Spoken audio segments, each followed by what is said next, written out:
Welcome to the Nomad Network, your first stop for complete and comprehensive Chicago Bears football coverage.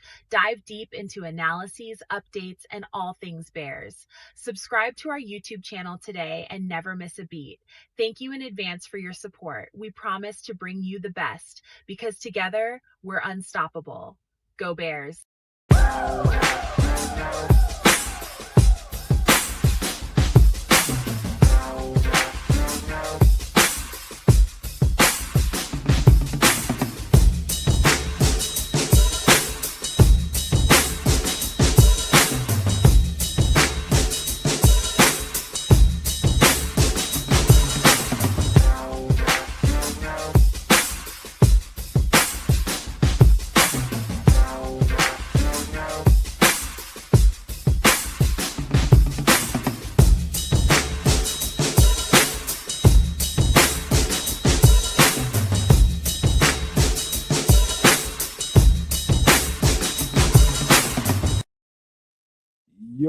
Yo, no maniacs. Welcome into another edition of Nomad at Night, man.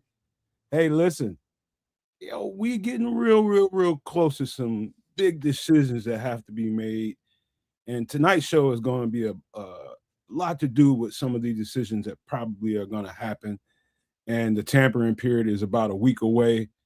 There are going to be moves. How many is up for discussion tonight, I guess.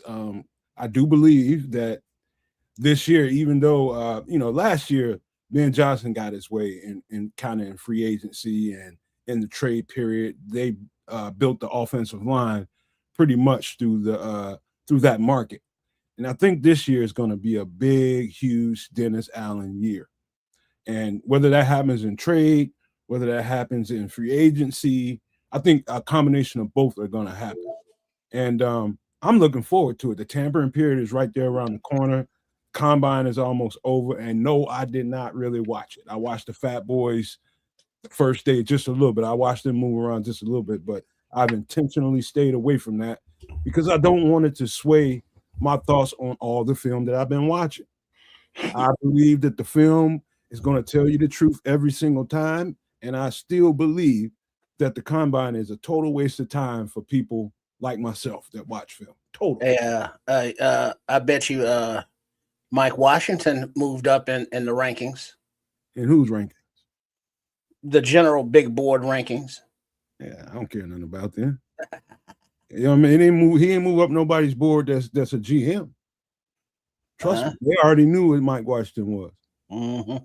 Well, it was nice to just see the up and comers, the prospects. It's like, hey, one of you guys or a few of you guys are going to be Hall of Famers. A few of you are not going to even get drafted, and it's like when they showed the like the flashbacks of previous drafts, and it's like, oh shit, a young Joe Tooney, a young Jason Kelsey, and other players, back when they were in the combine and doing the drills, and I was like, oh shit.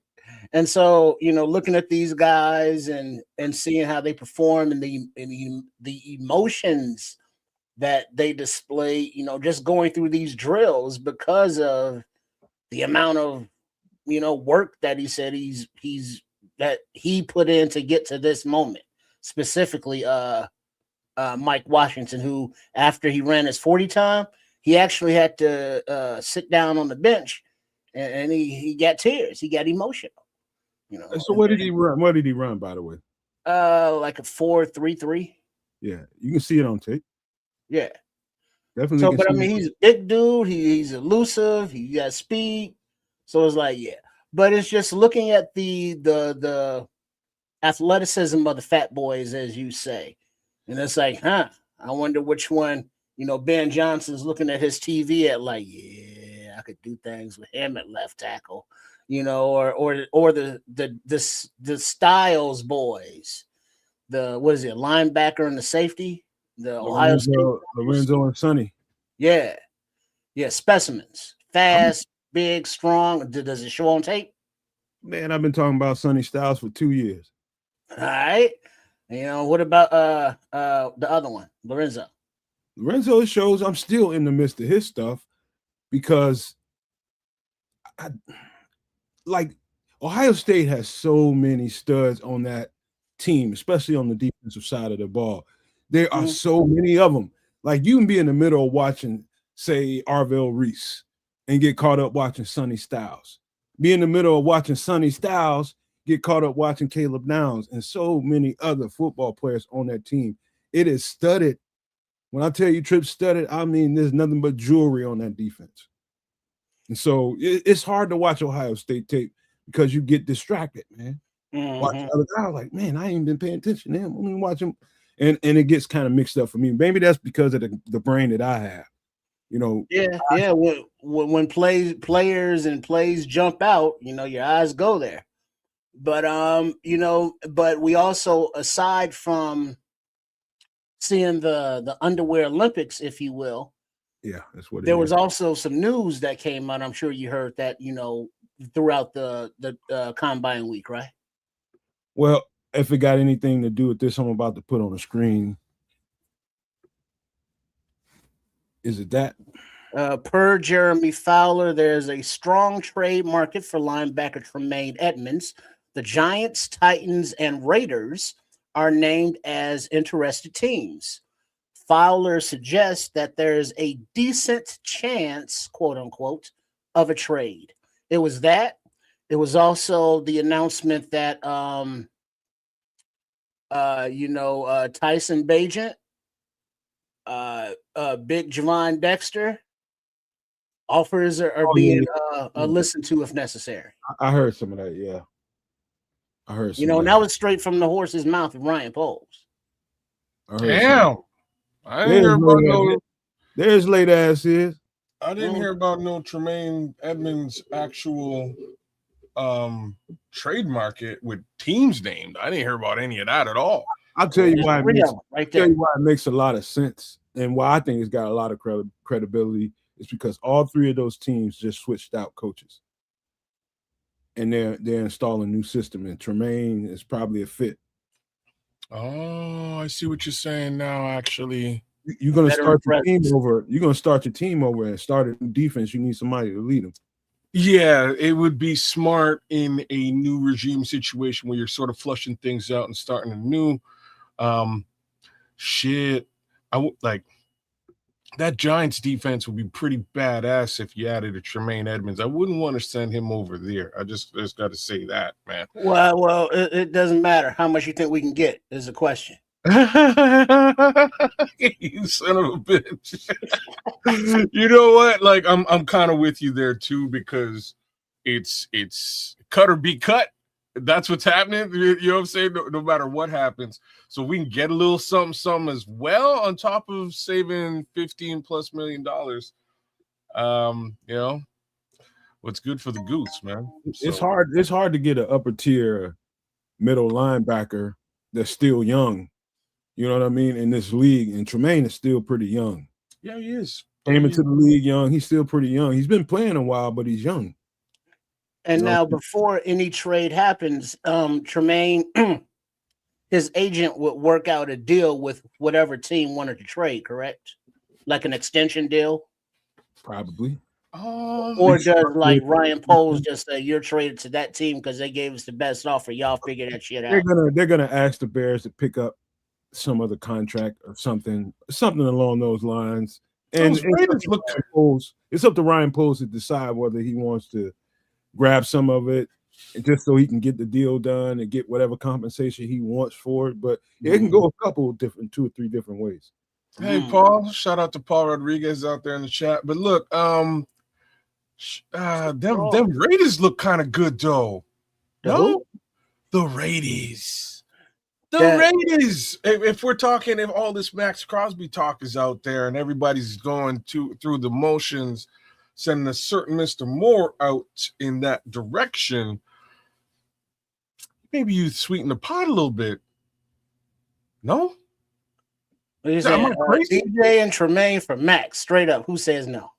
Well, I think you might want to throw us a pick back, but that's because I'm an asshole, though. But you know what I mean? Like that. I think that might, considering what folks are putting out there as viable trade compensation for Max Crosby, if there's interest in both of those players, which I believe there is from the Raiders, interesting shit. No? Hey, by the way, what up, T Will? What up, FFG?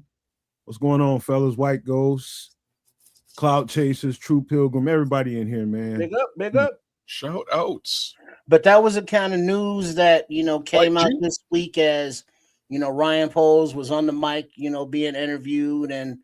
And so now, you know, that the combine's wrapped up, agents have met with GMs and coaches and everybody is, you know, networking. And so now the offseason officially begins, you know, and as Nomad alluded to, the new league financial years coming up on the 11th.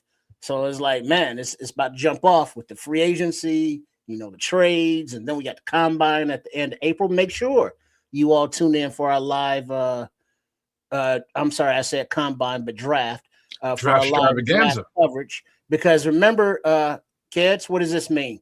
Mongo.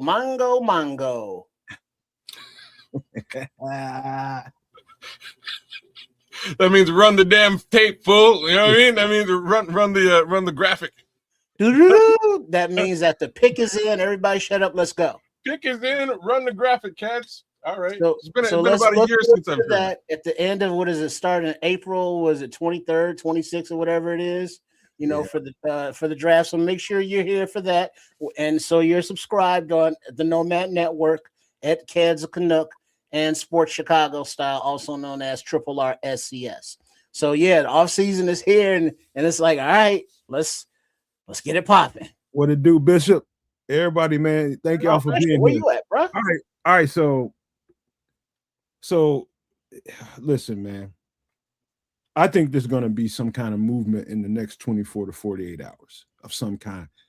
Why? It's because you want to try to get this situation financially in place. So you want to knock a couple of, you know, you want to knock a domino or two down so that you can get some things certain. And if there's going to be any kind of trades for any kind of player out there, I think you want to do that sooner rather than later. And that way, once you go into free agency, you got some assurity as far as what your cap is and how much draft capital you got. And then you can still do some moving around too with some different pieces that you have on the team. So to me, I think in the next 24 to 48 hours, any trade, you might see a trade or two. That's what I think.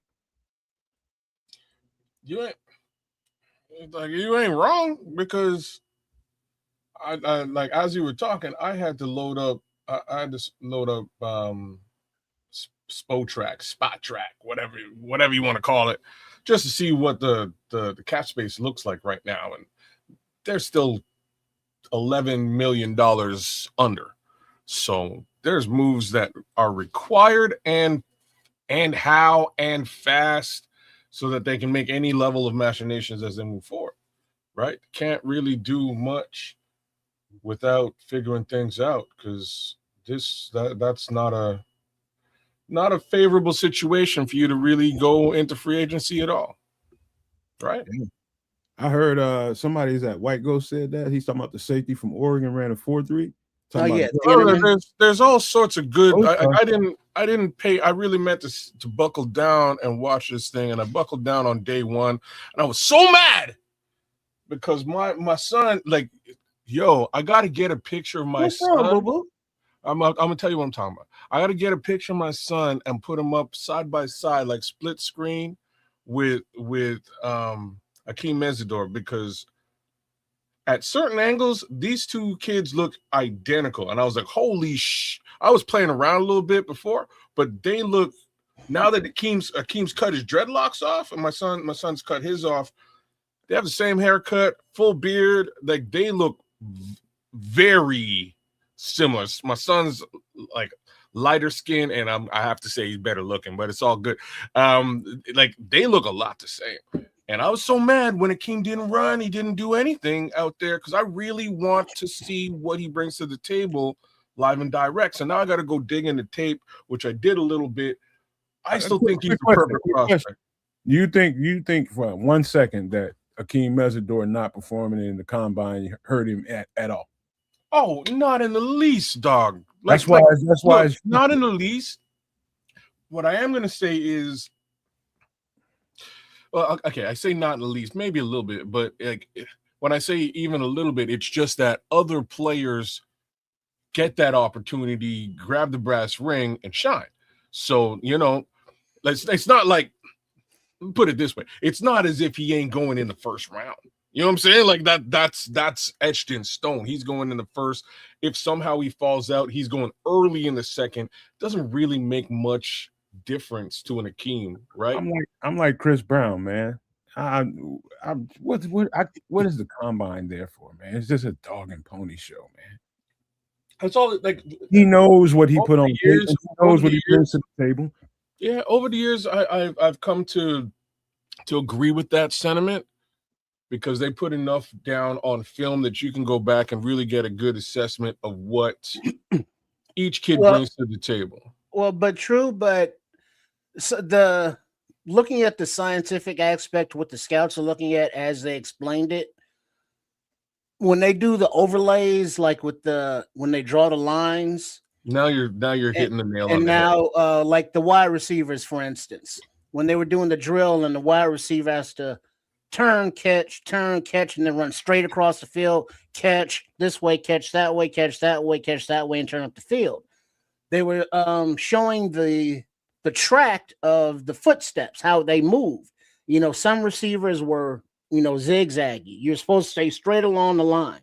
And like the one kid, Concepcion, I think, went straight down the line, and they, show like Puka Nakua doing it in game, where you're running this way, you're looking to catch, or you're running that way, you're looking to catch. So they're doing it no matter which direction of the field you're going. That drill, you're catching right and you're catching left, running that parallel line.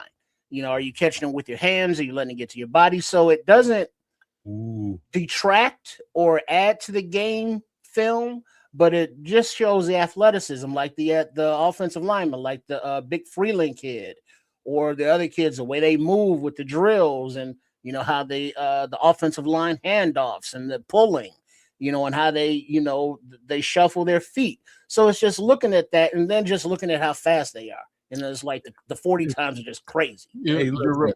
In reality, Paul is right though. Combine is really for, like, if it's me, I'm gonna go there and sit there through the shit because that's what everybody's got to do, and you feel like you wasn't.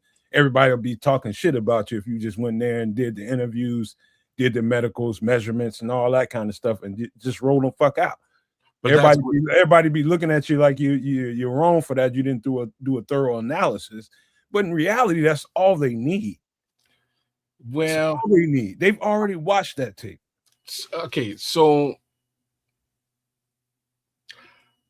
I guess, in my opinion, there's just two ways of looking at the combine. I'm not going to take anything away from actually watching tape on an individual player, because that's where you're going to get what you need.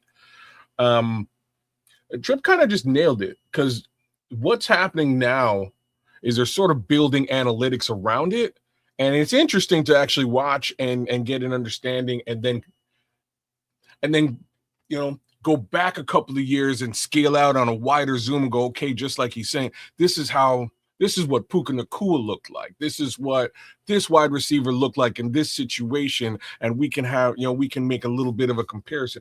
Real talk though, it's more fan shit. Like, I just got to say it's more fan shit than it is like professional scout shit. Like, they got their own stuff that they're utilizing and drawing analytics on. Including the tape, mostly tape based.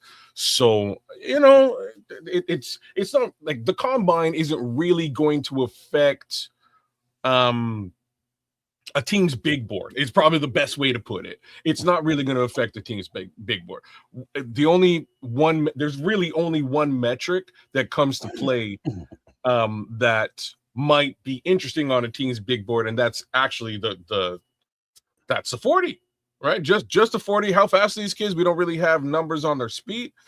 How fast is this kid? Cool. Put that beside him on my big board. And if one guy's faster and I'm really speed hungry, then I make my decisions there. But other than that, It's mostly for the fans. Hey, kids, let me Well, ask as you say that, it's true that that when they showed the old clips from back in the day, coaches were smoking cigarettes on the side. You know what I mean? There wasn't no fans. There was just a bunch of scouts with stopwatches. Yeah. But as now they get, the circuses of it all, the entertainment factor. But a guest that we've had on here, it was either Nomad at Night or some extra sauce. But Coach Clemens, I was just gonna say, Coach Gene, man. I saw the clip, but go ahead. Yeah. Yeah. Well, basically, he was at the combine and he did a little selfie video, basically chastising the fans / NFL for being booing Carson Beck, Miami kids, the University of Miami kids, because they're in Indiana. And he was like, dude, y'all won. You know what I mean? You can cheer for your Indiana kids, but why are you booing these Miami kids? When the quarterback's out there trying to throw, they're booing them. It's like, why? You all won. And why are you being assholes at his job interview? Yeah. And so he chastised the fans. It was like, this really shouldn't be for the fans, but if y'all come at like grown-ups, that's not gonna happen. So, but yeah, it was just funny that he put up that video talking about the fan experience at the combine. Yes, shout out Coach Gene, man. Shout out Coach Gene. That was an interesting look, because I didn't really, and he mentioned it. It was like they never used to let fans into this thing, and now the fans are in there. Y'all gotta behave, man. Behave when you're out there. Be respectful of these young men trying to get to where they're trying to get to. You know what I'm saying? That's I have to respect. Trying to convince a snake not to bite you. Right. Fair enough, man. Fair enough. There's no need. That's why it's totally a dog and pony show. Is because they're having fans come in there.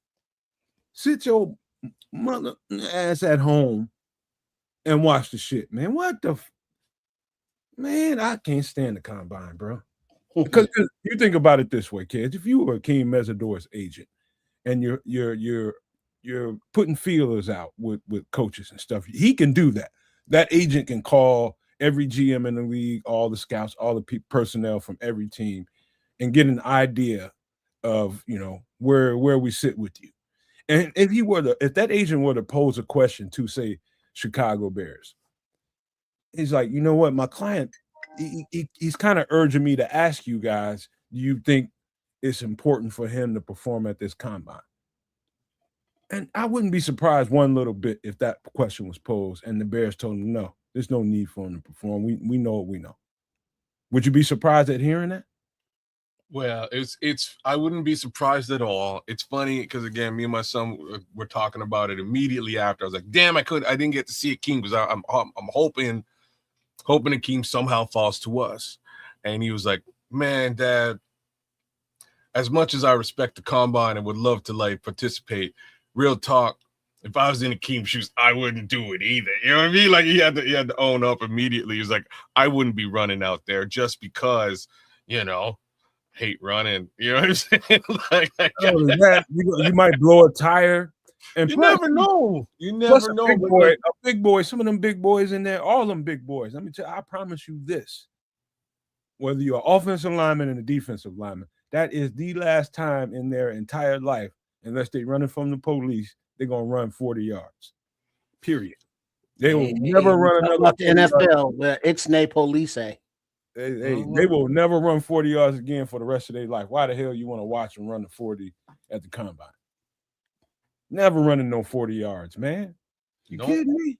Well, no, some of those drills, when they do the pull and they're leading the running back down the sideline, they was running them to the end zone from like the opposing 40, so it was like 60 yards. It wasn't sprints, but they was moving.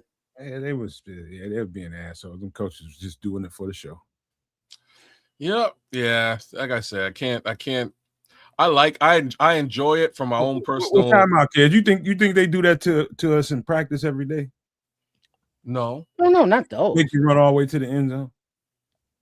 No. Well, yeah. on They the don't on make some of you. those drills. But hold on now. No, they're not going to make you run to the end zone. They might be hyped that you did. You know what I mean? Like if you put in that extra effort and did it, I can see a lot of players doing it just out of effort and like no question, and fire. But Speaking of extra effort, I turn around and tell them, I said, no, hey, don't get too excited. I ain't doing that shit. I ain't doing that every practice. Right, but extra effort. Somebody that did all the drills and did some extra stuff and did another position workout or something. The running back from Notre Dame, #1 running back in the class, Love. He was out there just on the field because they wanted him to run some wide receiver routes, and he wanted to show that he could do that, so he did that. Man. And he was just out there doing his thing because he's an athlete. He loved doing that athletic shit. You look good, man. Like the FFG was asking about them running backs. Love looked great. Price looked great. But your boy Mike Wash, man. Mike Wash, dog. I like Mike Wash because he's got big. You know, he's 6 feet tall, 220 pounds or whatever he is. And he's running a 4.3. It's like, yes, please. Yes, indeed, man. He's got that. He's a beast. And no, we're not getting Monty back that he requested a trade from. Hey, hold on now, Trip. Hold up. Why you just don't want him back? Who? Well, no, that's going backwards. That's going backwards. How's that going backwards, man? Forwards. Tell me how that's going back. Did you fire DeAndre Swift again? Is that what I missed? Did I miss something? Did I miss you fire him again? Man, hey, don't do that. Yeah, no you. Oh, well, if possible. What up, Jay Grizz? What's happening, boy? Oh snap! Look, man, I'm just saying, I'm spitballing. That's the first time at the show I could tell somebody wanted to choke Trips at. I'm talking about the comment section. I was like, oh no, man. But listen, man, running back class. I think Mike Washington. I told y'all last week. I said if there's a back in this draft that is possible for us, you know. I think if Jeremiah Love's not there, he's the best running back in this draft. Well, he gone. Like, let's be frank about that. Somebody's going to snag him in he's the first running back off the board. Yeah, he's gone. You talking about Jeremiah Love or Mike Washington? Right now, Jeremiah Love, since you brought him up, he's gone. Like, there's no way. Like I said, them top few backs shine this week. They look great.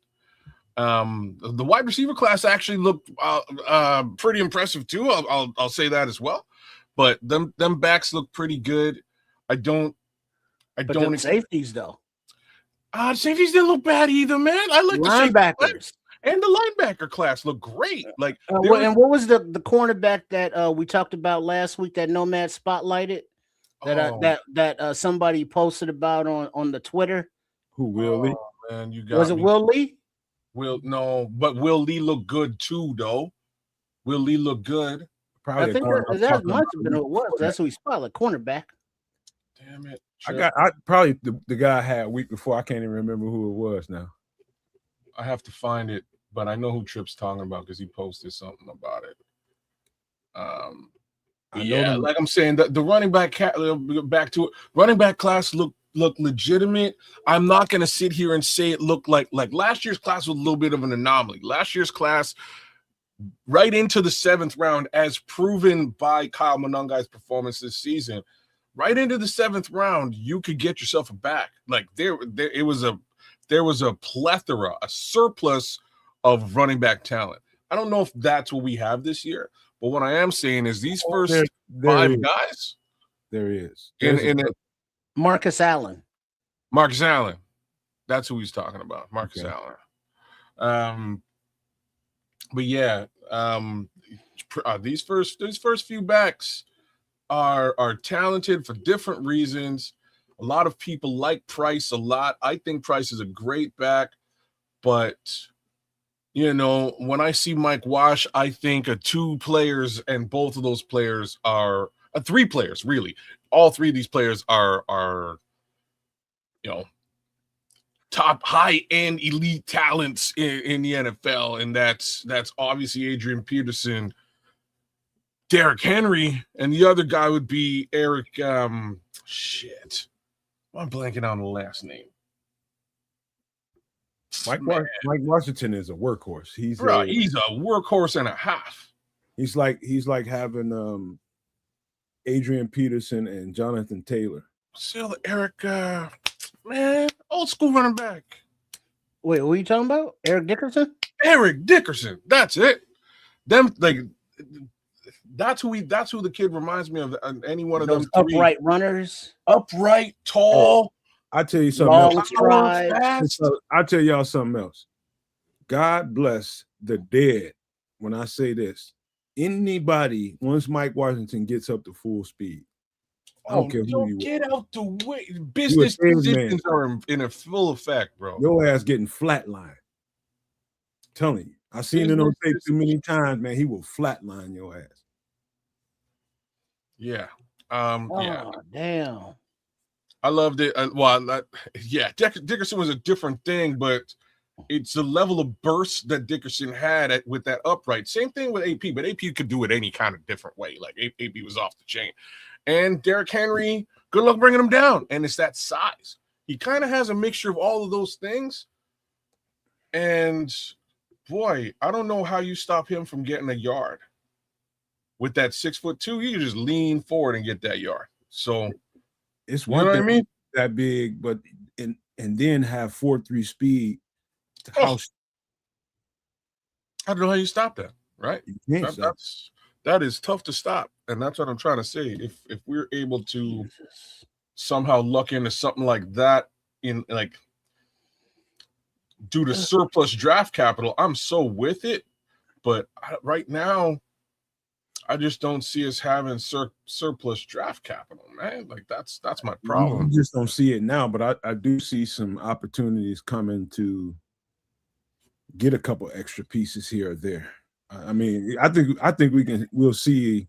I actually am proud of Ryan Poles for pounding the table during this press run at the combine about those two comp picks, and he said that he hadn't heard back from the league, but he definitely made his case. Yeah, definitely. Yeah, you know what I mean. But he talked about it on every stop because every stop asked him about it. Oh, he did damn well. He should. And I told y'all if they were going to get those picks, he's going to have to pound the table about it. Hey, this is kind of messed up. Okay, what you got? Boulder, Colorado, on March 1st, 2026, today, at approximately 3 a.m. this morning, a Colorado State Patrol responded to a fatal single vehicle crash with one occupant. The crash was on Baseline Road near Luling Court in Boulder County. The vehicle was a 2023 Tesla Model 3 driven by 23-year-old quarterback Dominique Ponder. He was a member of the University of Colorado Buffaloes football team. Damn. The Tesla was westbound on the road when the driver lost control on a right-hand curve. The Tesla went across the eastbound lane and hit a guardrail. The vehicle continued through the guardrail.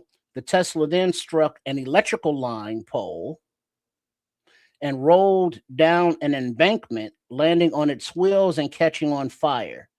The driver was pronounced dead on the scene. The Vehicular Crimes Unit of the Colorado State Patrol is leading the investigation. The preliminary investigation shows that speed is suspected as a factor. I bet you that damn vehicle took off on him. I wouldn't touch one of them vehicles. Now you couldn't even. You bring me a brand new one, I wouldn't get in it. Yes, rest in peace, man. I wouldn't get in it for nothing. I don't want no parts of that, man. And well, this is not the case here, but not only do they have those Teslas on the road, but they have the automated Teslas on the road. All of them have potential to be automated. It's just these are the driverless ones that like act as taxis. Yeah. I know.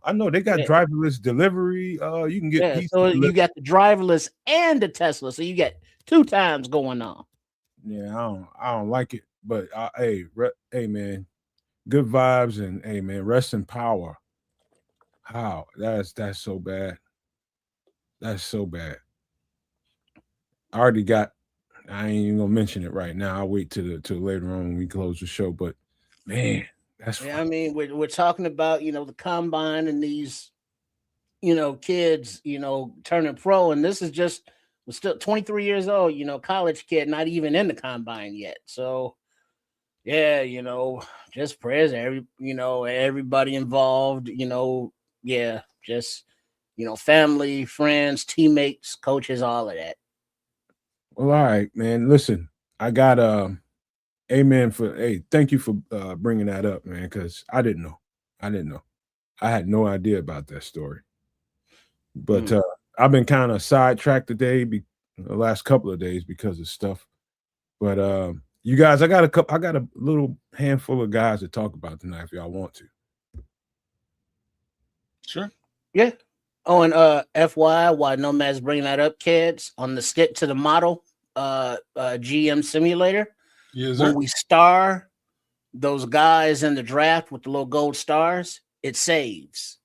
So the next time you go in, as you go room by room, those should all be saved. I got a better one for you with the Stick to the Model, and that's the trade block. They added a trade block in there, so you can actually grab players, throw them in, and see what's out there. Get the offers. That's right. You get your offers. You can make your you can accept what's out there, what they suggest, and keep them moving relatively quick, as opposed to having to go through each and every player and build your own trade scenario. So they added that, I guess, earlier in the week. I messed with it earlier in the week. Pretty cool little add-on. So No Maniacs, I think those two guys are getting their bid in to do a mock offseason and a draft. I think that's what they're trying to tell me. But we'll do if that's what you guys want. Maybe it's your turn. Is it your turn? Yeah. Maybe Nomad will have fun with the spider charts. Maybe not. Have you used those yet, kids? Say what now? Have you used those spider charts yet? No, I haven't messed with the spider charts. Like the kids nowadays with their analytics, they're always putting up charts and like having like players on this quadrant or this quadrant of the graph. And it's like you got to read this axis and that axis and figure out what the fuck is going on with all of that. But they have this new tool on there to Stick to the Model that makes spider charts. And it's like we were talking about the running back, Mike Washington. It's like with his speed and his size, he's like up here, whereas like other guys are down here. And so it's like you want to be up here. It's like, oh, yeah, cool. And so it's like those features with whatever parameters you're putting in, whether it be speed or size or whatever, that's in there as well to play with for you analytics freaks. I think these guys are itching to do it. I ain't gonna try to get in their way, but I'm not for a scratch. I think that's what they want to do. But if that's the case, we better hurry up and get to. I got like 5 guys to talk about real quick, and I try not to take up too much time. Kick it. Let's get with you guys know I like them big boys, man. Let's start with the big boys. I like big boys, and I cannot lie. This is Jackie Marshall out of Baylor. Jackie Marshall is 6'3", 306 pounds. Started off as an edge at Baylor. Ended up being they told him, I would assume that they told him his best bet is to pick up. He was probably about 280-ish when he transferred over into the D tackle role. But man, let me tell you something. He's born to be a D tackle. Look at that body structure. He is a big boned kid. He's thick from top to bottom. I'm talking about thick arms, thick hands, thick neck, thick thighs, thick calves, and he's explosive off the line. Extremely, extremely explosive. Now, I'm telling you guys right now, this is going to be a player on the next level. He's going to be a player. If you want me to give you a projection of where I think he might, where I think he might land, just because he hasn't played D tackle solely that long, I think he's going to find himself in the middle, somewhere between 3 and 5, 3rd and 5th round, just because of that. That's because the team will know that they're going to have to spend some time with it.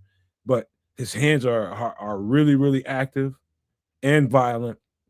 He's got a motor on him, and he's got an attitude about him. Like if you see him, like you think about 306, he's fat somewhere, right?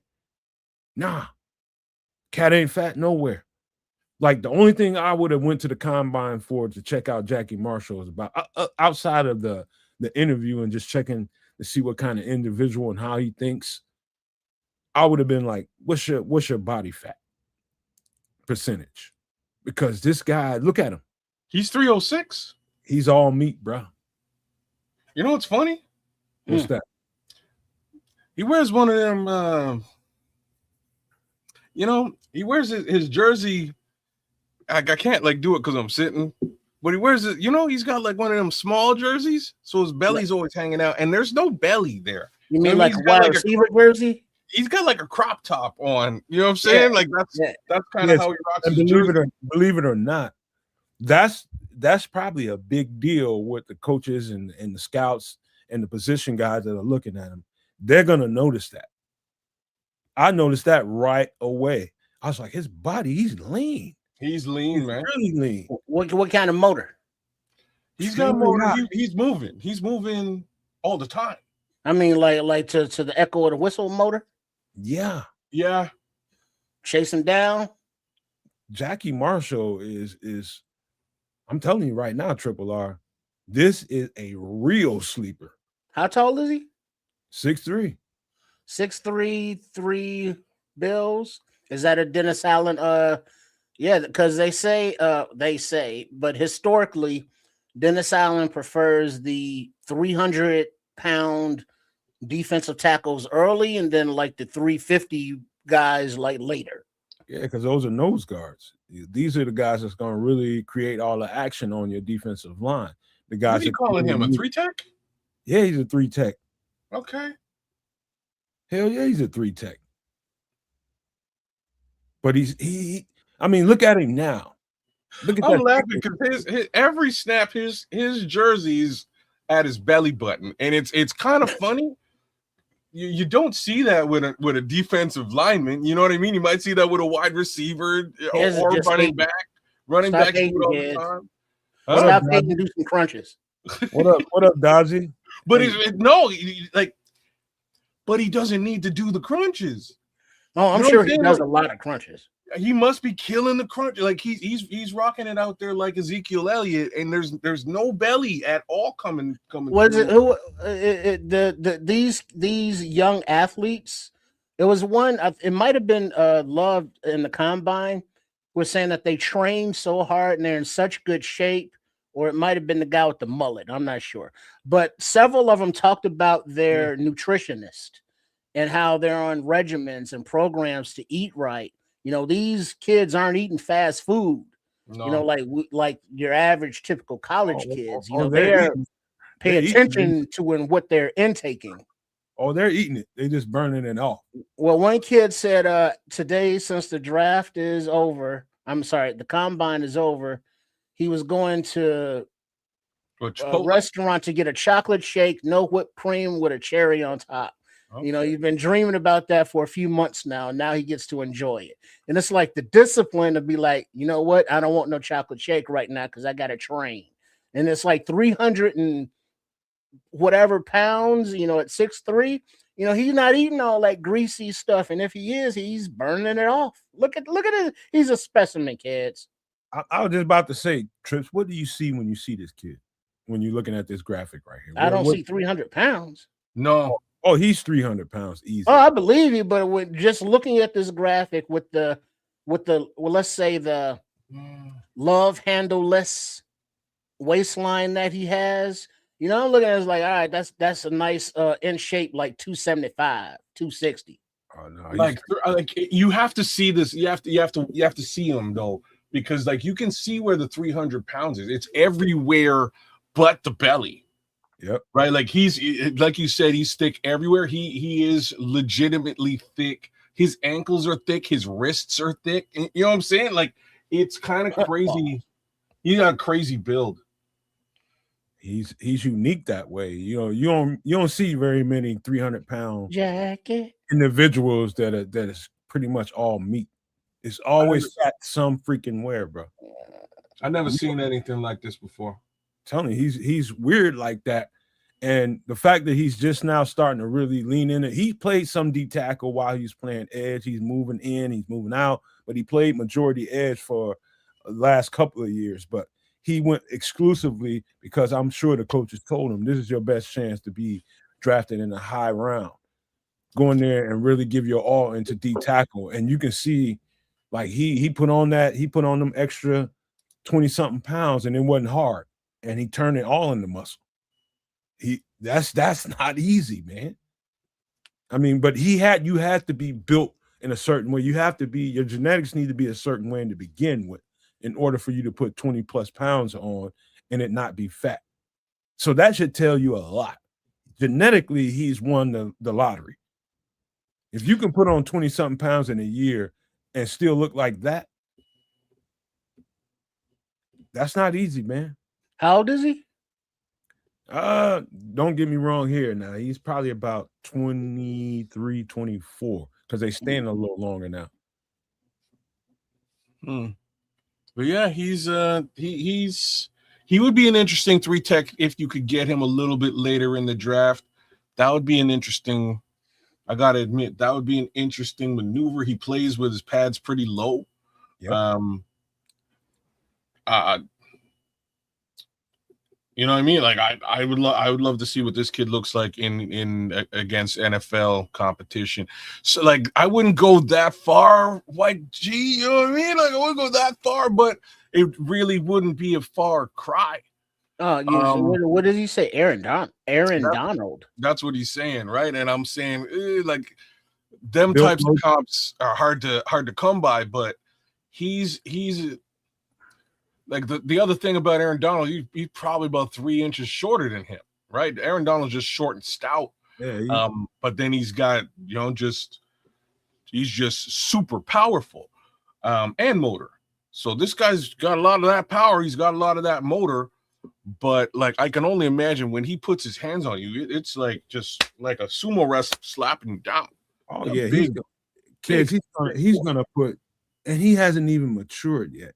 As far as physicality goes, he is going to put a beating on offensive linemen. They're going to have to double team him at some point because he's so got doggone strong, man.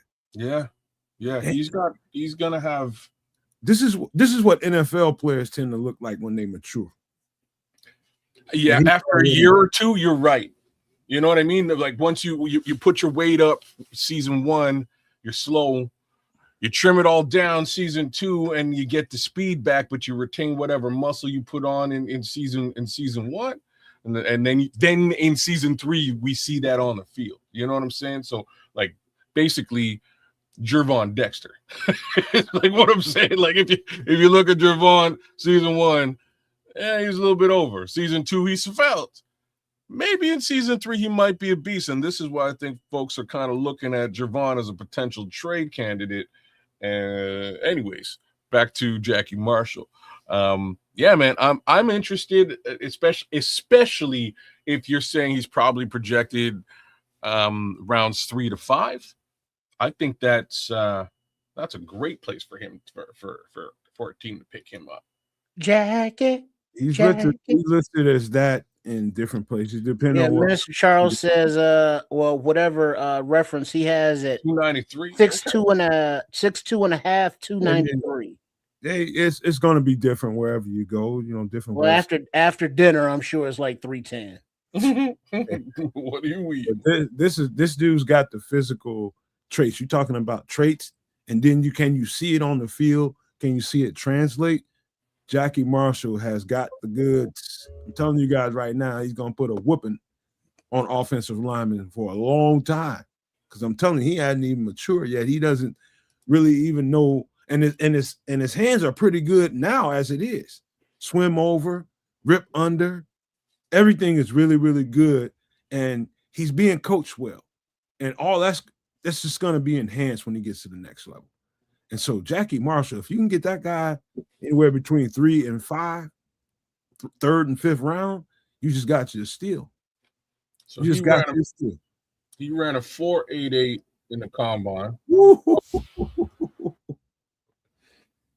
Wait, that's fast. That's fast. That's a lot of what is it, inertia? Yeah. You know, that's what it looked like. Yeah.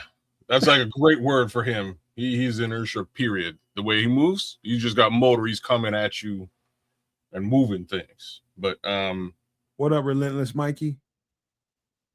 What up, Mikey? We're gonna talk about McKellen soon, Minister Charles. Soon. But yeah, man. Look at Minister Charles doing his research. Hey man, this dude right here, I'm just like, how come people ain't talking about Jackie Marshall? It's because they so busy watching the guys that everybody else. They just watch the next person talk about them. That's who I need to be talking about. I'm telling you, this is a stud right here. Okay. Stud football player right here. Everybody's still stuck on Ohio State. Can't help it, man. They just creatures of habit. But hey, Jackie Marshall, boy, you better go do your homework on him, no maniacs. Go check him out. I'm telling you, you're gonna be like, you can put him at edge and he's gonna get good reps on you because he's played edge. So he's got that Dennis Allen versatility. Yes, that's what. There you go, Trip. Say that one more time. He's got that Dennis Allen versatility. Position versatility. Why everybody is so excited about all these other players because they like what they look like on film and highlights. Notice the traits and what he can bring to what we already have established. He wants position versatility along the defensive line. We know that. So why not highlight a Jackie Marshall that can get down from either 3-tech, he can even play some interior, he can play some nose and hold his own and play edge. He's exactly what Dennis Allen is looking for. Well, as far as speed is concerned, this year's combine wasn't anything special, so he kind of fits right into the mix. So you got to look beyond speed and look at the rest of the stuff that he does. And I think they got him listed as maybe 6th or 7th in the list here, but I think that's like a perfect place for him to be. How many reps did he get in the bench? Like just about nobody did the bench press this year. Like I'm be straight up about that. I'm sure there's a couple of guys who did, but he's not one of them, unfortunately. Unfortunately. Well, but we got to remember to make sure if he's not to add to the Nomad draft board.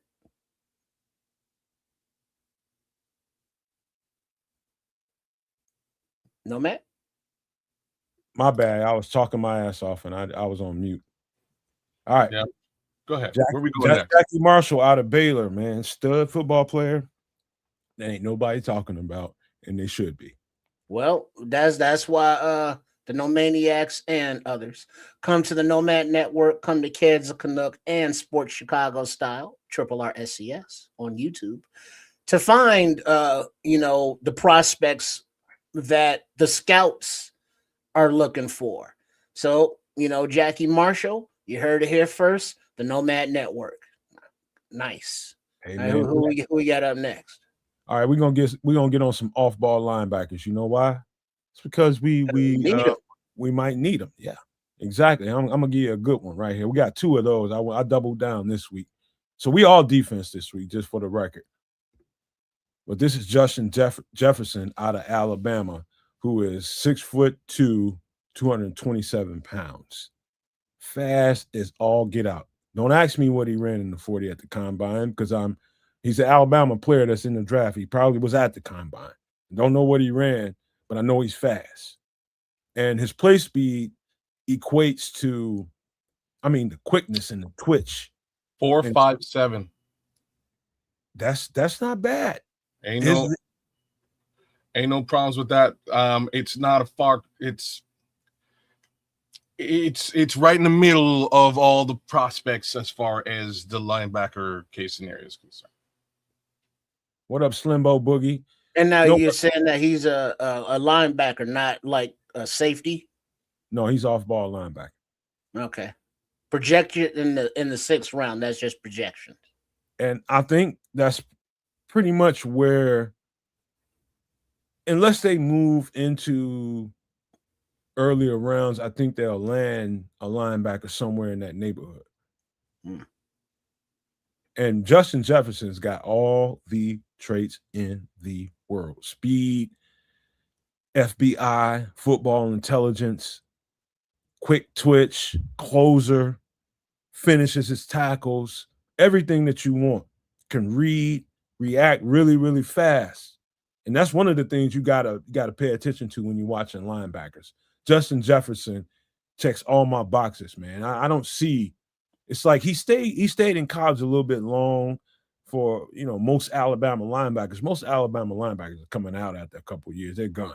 They're gone. The really cold ones come out one and done, you know, kind of. They done. But this guy stayed, and it paid off for him. Justin Jefferson's twitch, his ball recognition, his play recognition is going to get better and better and better. And he's going to turn into, like, even though D'Amico Ryans is a coach right now, I remember D'Amico Ryans as a player. As he ascended through the league, his IQ got even stronger, and it was strong while he was at Alabama.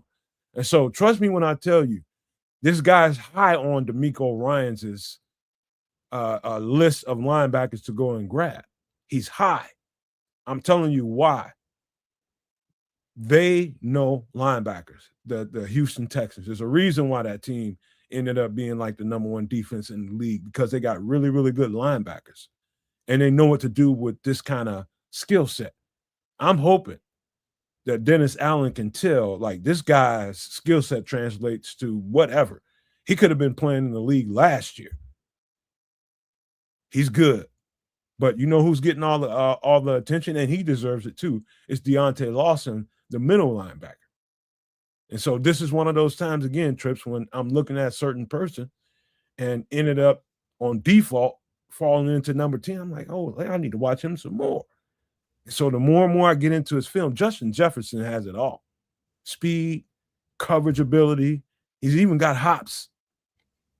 That 6'2" don't mean nothing, man. He can leap. I'll just say that. His game speed versus whatever he ran in the combine really don't matter to me. I can see it on the film. 38.5 inches vertical. Now does he got dog in him? Oh, all kinds. See, I didn't ask that about the previous Jackie. All kinds of dog. They ain't coming up on here unless they got dog in them. Okay. They ain't gonna make my list. It's funny, like Nomad's kennel. That's right. You're getting guys who are like,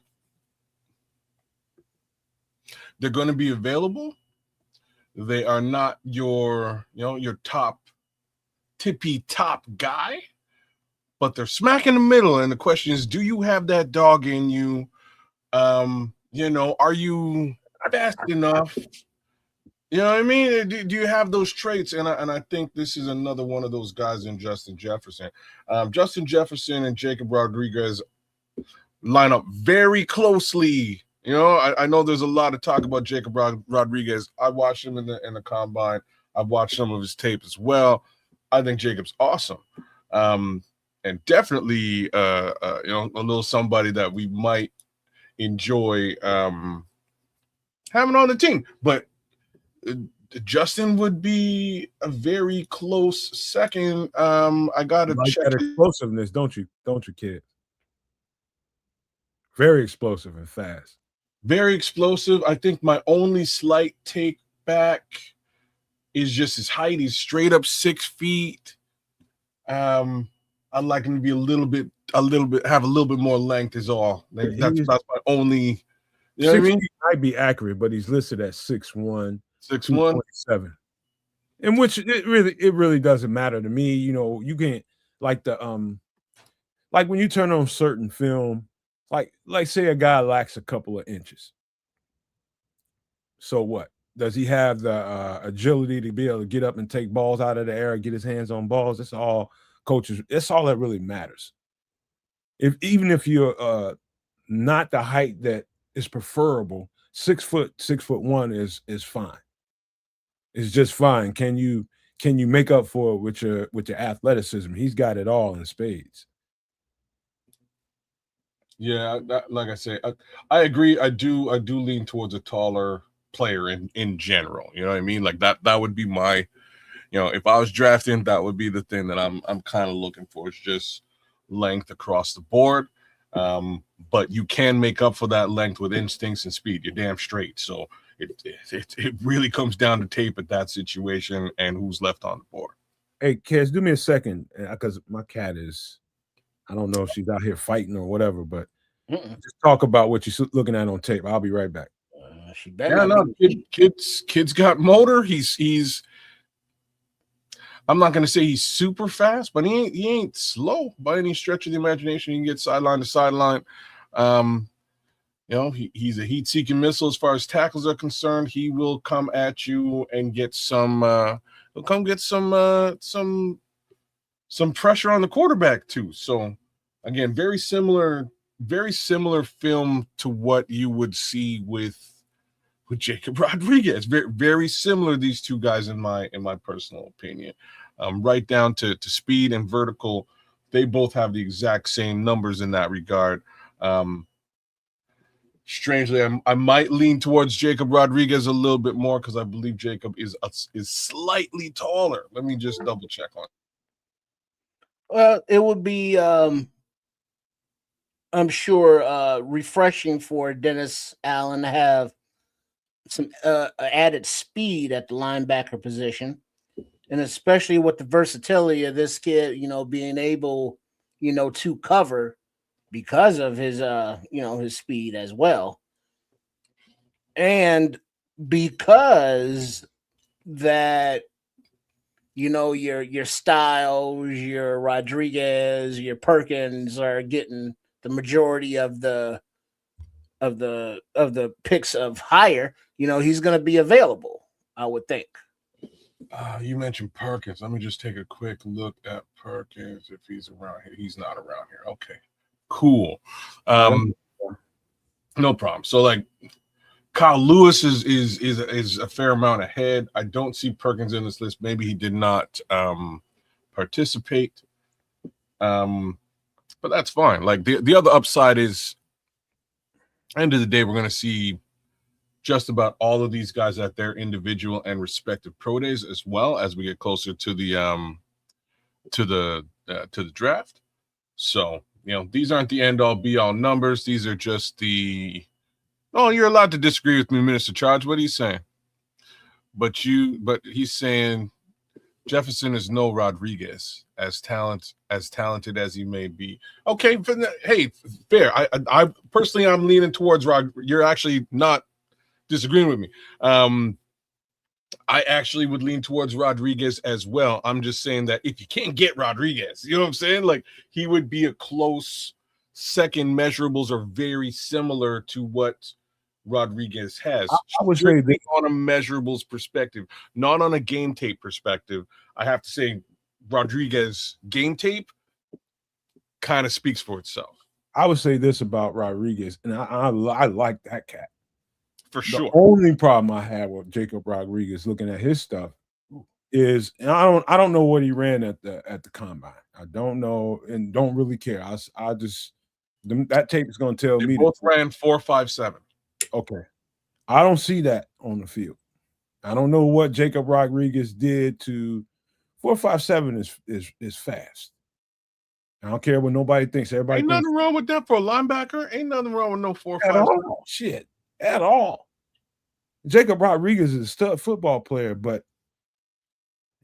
I just didn't see it on film. I didn't see the speed. I seen the IQ is off the chart. That's what counts, right? If you really know the position, that changes everything. He ran a 4.5, huh? Well, no, 4.57 for both of them. It wasn't 4.5 flat. 4.57 for both of them. And I do think he's built in a certain kind of way. Like, he's got a thickness to him that I think Rodriguez. Yeah, I'm talking about. Yeah, he does. Yeah, like his physical makeup. I think he's just going to turn into this ram Like he's going to get really big, and then that's going to really decrease his speed. Oh, you think it's going to decrease? Oh, I see. Well, it looks like Mr. Jefferson here, he's still, got some filling out to do. Oh, yeah. You know what I mean? Oh, yeah. He's going to thicken up. He's going to get in the weight room. He's going to, eat professionally, even more so than they are now. And he's still maturing. And so while, Rodriguez is a more thicker, let's call him a fire plug kind of guy. He's more like Jack Sanborn versus somebody like this. He's more fleet. Justin Jefferson's more fleet. He's more of a mover than Jacob Rodriguez is. He's definitely an off-the-ball linebacker. Now, Jacob Rodriguez is more run stuffer, middle linebacker kind of guy. Sam linebacker kind of guy. Definitely has more thump. You're right about that, Minister Charles. I don't know if he's got. I don't know if he got more thump, but he's definitely built more. No, he does. He does. Jefferson is much more svelte. Is probably the best word I can give you. Even at a bit of a lower stature, he's more svelte. Well, but the thing is, thick. He's thick, but Jefferson is not missing tackles. He's not getting run over. No. He once he gets to the ball carrier quarterback, he's bringing him down, even with his more slighter build, let's call it, than Rodriguez.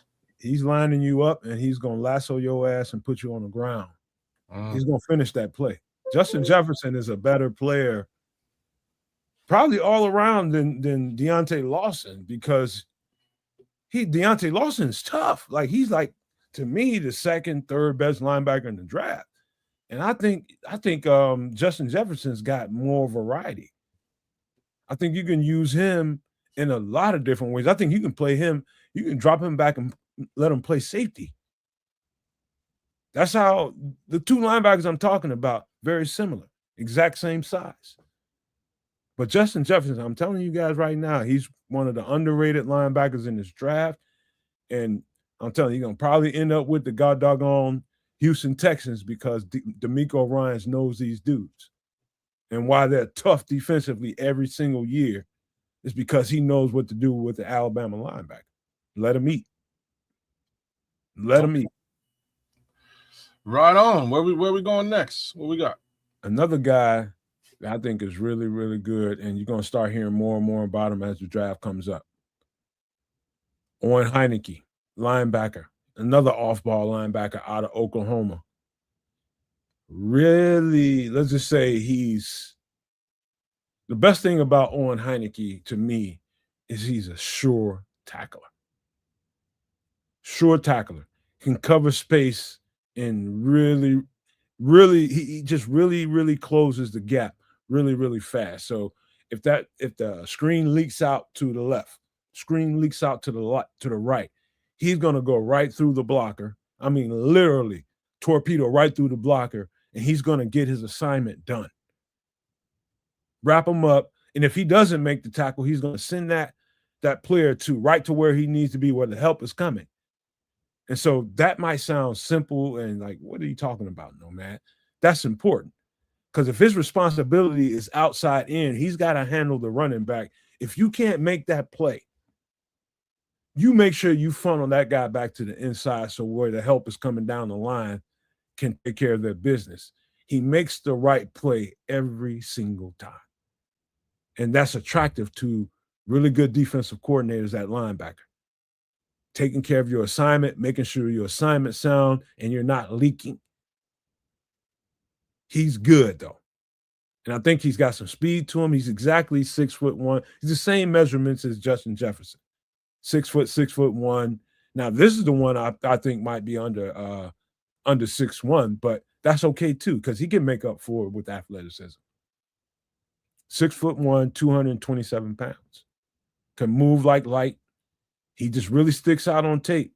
Speed, agility, quickness, and his discipline is probably the most attractive thing about this football player. He's very disciplined. Very, very disciplined. You looking at him, kids? You know I am. Damn. discipline is like a great point to make. These kids got fire, you know. He's got fire. He's good in he can contain. He's good in coverage. You know, he's definitely athletic. No fear to bring a man down under any pretenses. Mad hustle. I'm watching a snap here. He just got blown up by a running back in pass pro. Got up, still made the sack. Right, like he's got hustle and motor at this linebacker position. I'm not going to sit here and say that he's explosive fast, but he's fast enough to get the job done for sure. They're saying sidelines. He can move. He can move sideline to sideline, but it's more instinct. Yeah, right. Like he knows where to be most of the time, but he'll chase down a running back, and I'm watching him do it as we speak. He will chase him back down and get the job done and get that tackle. So you ever hear the old cliche of get your damn job done and trust your teammates? Yeah. He's perfect for that. Yeah, that's that discipline you're talking about, man. You know what I'm saying? Like he's not gap integrity, y'all. You know what I'm saying? Like gap integrity. He's not going to shoot it if he doesn't have to shoot it, but if he can shoot it and he knows he's got backup to shoot it, it's getting shot. Hey kids, he's lightweight crazy. I've seen this guy get absolutely pummeled. I mean, pummeled to the ground and still get up and make a play on the ball. This is what I'm talking about. Like this is what I was just watching. He got blown up. Right, and I'm talking about good, solid pass pro by a running back, ran right up into the gap, boom, cleaned him out. He just rolled over, got up, and still made the sack. And when I say made the sack, got back into the backfield and tackled the QB. You don't see that type of action all the time from a linebacker. Generally, you get blown up, play continues, ball gets thrown. Nope, not in this scenario. This kid kept on going. So he's got that hustle in him, that motor in him to keep hunting down that ball, whether it's thrown or whether it's on the ground. So I like him. I thought he was. I like Owen Heineke. He's a super solid prospect. I've seen that guy on a pulling a couple of times on a pulling lineman, whether it was a guard or a tackle pulling from the other side to come his way, and he's got to fill in that lane. He's got to fit that run. So you got to face that. And you know, linebacker is a real thankless job sometimes. It is really thankless because you got to stay there in that lane and make sure you are present in that lane. Whether or not you make a play on the ball or not, it's important that you face that. You got to go. You can't duck that smoke. You got to go face that head on. He got absolutely pummeled a couple of times by a tackle or a guard. A couple of times I've seen it. And still get up off the ground and at least get his arm out and make a play on the ball. He's hustling, man. He's got that extra, just that a little bit extra hustle that you don't see from every LB out there. Like I'm saying, sometimes you get blown up and taken out of a play, and that's the end of you in that, you know, with respect to that play. But I saw it a bunch of times here. He got right back up, brought himself back into the play, and made the play, which is kind of wild. That's pretty crazy to see. And I'm gonna steal from the Detroit Lions right now. The best word I can put on Owen Heineke and his tape is grit. Yeah. That boy, he's coming, he's destructive to himself and others. That's the bad thing about it. I agree fully. Man, he's a football player, bro. You can't say nothing. I can't say nothing bad about this guy. Now, on the flip side of it, in coverage, he's got a lot of work to do. He can't cover. He can run with pretty much anybody, any running back that he needs to run with. His discipline with body control, maintaining in phase with the receiver, whether it's a running back or tight end or whatever it is he's covering. That discipline of staying in phase with the person, the receiver, and turning around and making a play on the ball. He's scared to turn around sometimes because he thinks he's going to get out of phase, and you got to trust yourself. You're clearly a corner. You know what I mean? Like you're clearly a DB because you caught that for sure. You can kind of catch it now that you brought it up. You can see that in the film. He'll make a play on the player. You know what I'm saying? He'll make a play on the player, but the ball is a whole other story. Got to get your head around, man, and that's not the easiest thing in the world when you've been trained to seek and destroy. You know what I'm saying? Yeah, man. That was almost exactly what my next comment was gonna be. So that's it. He's clearly he's a linebacker, y'all. You know what I mean? Owen Heineke's is a tried, true, and tested linebacker. I would not say he's a DB in any capacity. Yeah, he's solid in coverage, but he's gonna play the player, not the ball. Yeah, he's got to get his head around, and that's something that's going to come with his ascendance in the game. He's going to learn that you ain't going to see the field a whole lot until you learn to get your head around and try to make a play on the ball and trust yourself. He doesn't trust himself enough, but that's going to come. Yeah, that's going to come. He's a good football player, man. I'd love to get this guy, man. He is. I like just to double down here, and it's not necessarily on Owen Heineke. This linebacker class is actually really good, y'all.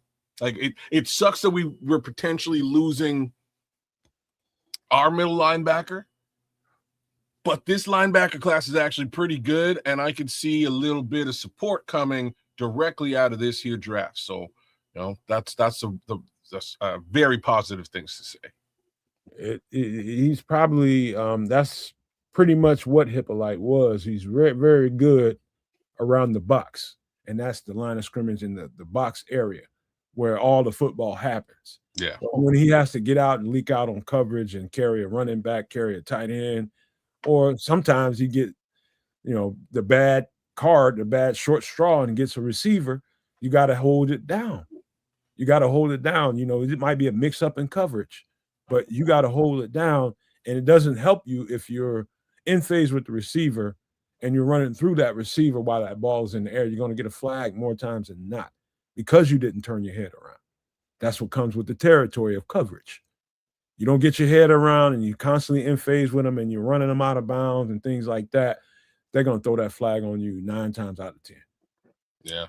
It's not that he made pass interference. He just didn't know that the ball was there. So that's the only drawback with Owen Heineke. But if that's the only drawback with Owen Heineke, which I see, that's not a problem. You can teach. That's what coaching is for.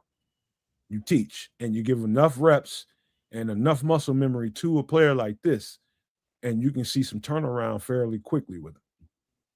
Yeah. So that's why they coach. Owen Heineke, check him out. 6'1" out of 6'1", 227 out of Oklahoma. Better than some people might have him ranked. He's going to be a really good football player, and whoever gets him is going to love him. Absolutely. All right. This next guy, I know y'all going to love. All you got to do is turn on this tape, kids, and you're going to see right away what I mean. Hezekiah Masses. He's 6 foot. He's 6'1", 185, a little slight framed. I played at this size. And so, yeah, all the tackling and the hitting, you do feel it for sure. But my Lord, is this guy a playmaker on the ball? Possibly you can train him as a boundary corner, but you're going to definitely cross-train him to get some slot reps. He can play slot. But in college, he's mainly a boundary corner. But this guy is a playmaker. You understand me? Probably had 5-6 interceptions on the season, and most of them coming from solo coverage. He's got great instincts. I mean, his instincts are probably the best out of the corners. I've talked about who I thought was the best man-to-man corner all around. I've talked about, I don't know, maybe the fastest corner, this or that. But this guy has got the best instincts of all the corners I've seen so far, and I've seen quite a few of them. Hezekiah Masses is got he's like Reddy Stewart on tape. Ball hawk. That ball comes his way as his in the air. He's coming down with it. Great hands, great instinctual, great football IQ. I mean, he's got it all. And I actually turned on the Senior Bowl for about a half, and he was out there, and he was that at the Senior Bowl. He was turning heads down there. Hezekiah Masses is a player. Where he will get drafted, I don't know, but I know he's going to be addition to somebody's team. And when he gets his opportunity, he is going to turn heads. He's projected 4th. Doesn't surprise me. What you seeing? He probably taking that ball away and being sticky in coverage. I'm seeing a bunch of interceptions is what I'm seeing. I see a Reddy Stewart right away. Damn. He's got a way of sort of, we were just talking about Owen Heineke and how Owen Heineke is gonna play the player in coverage.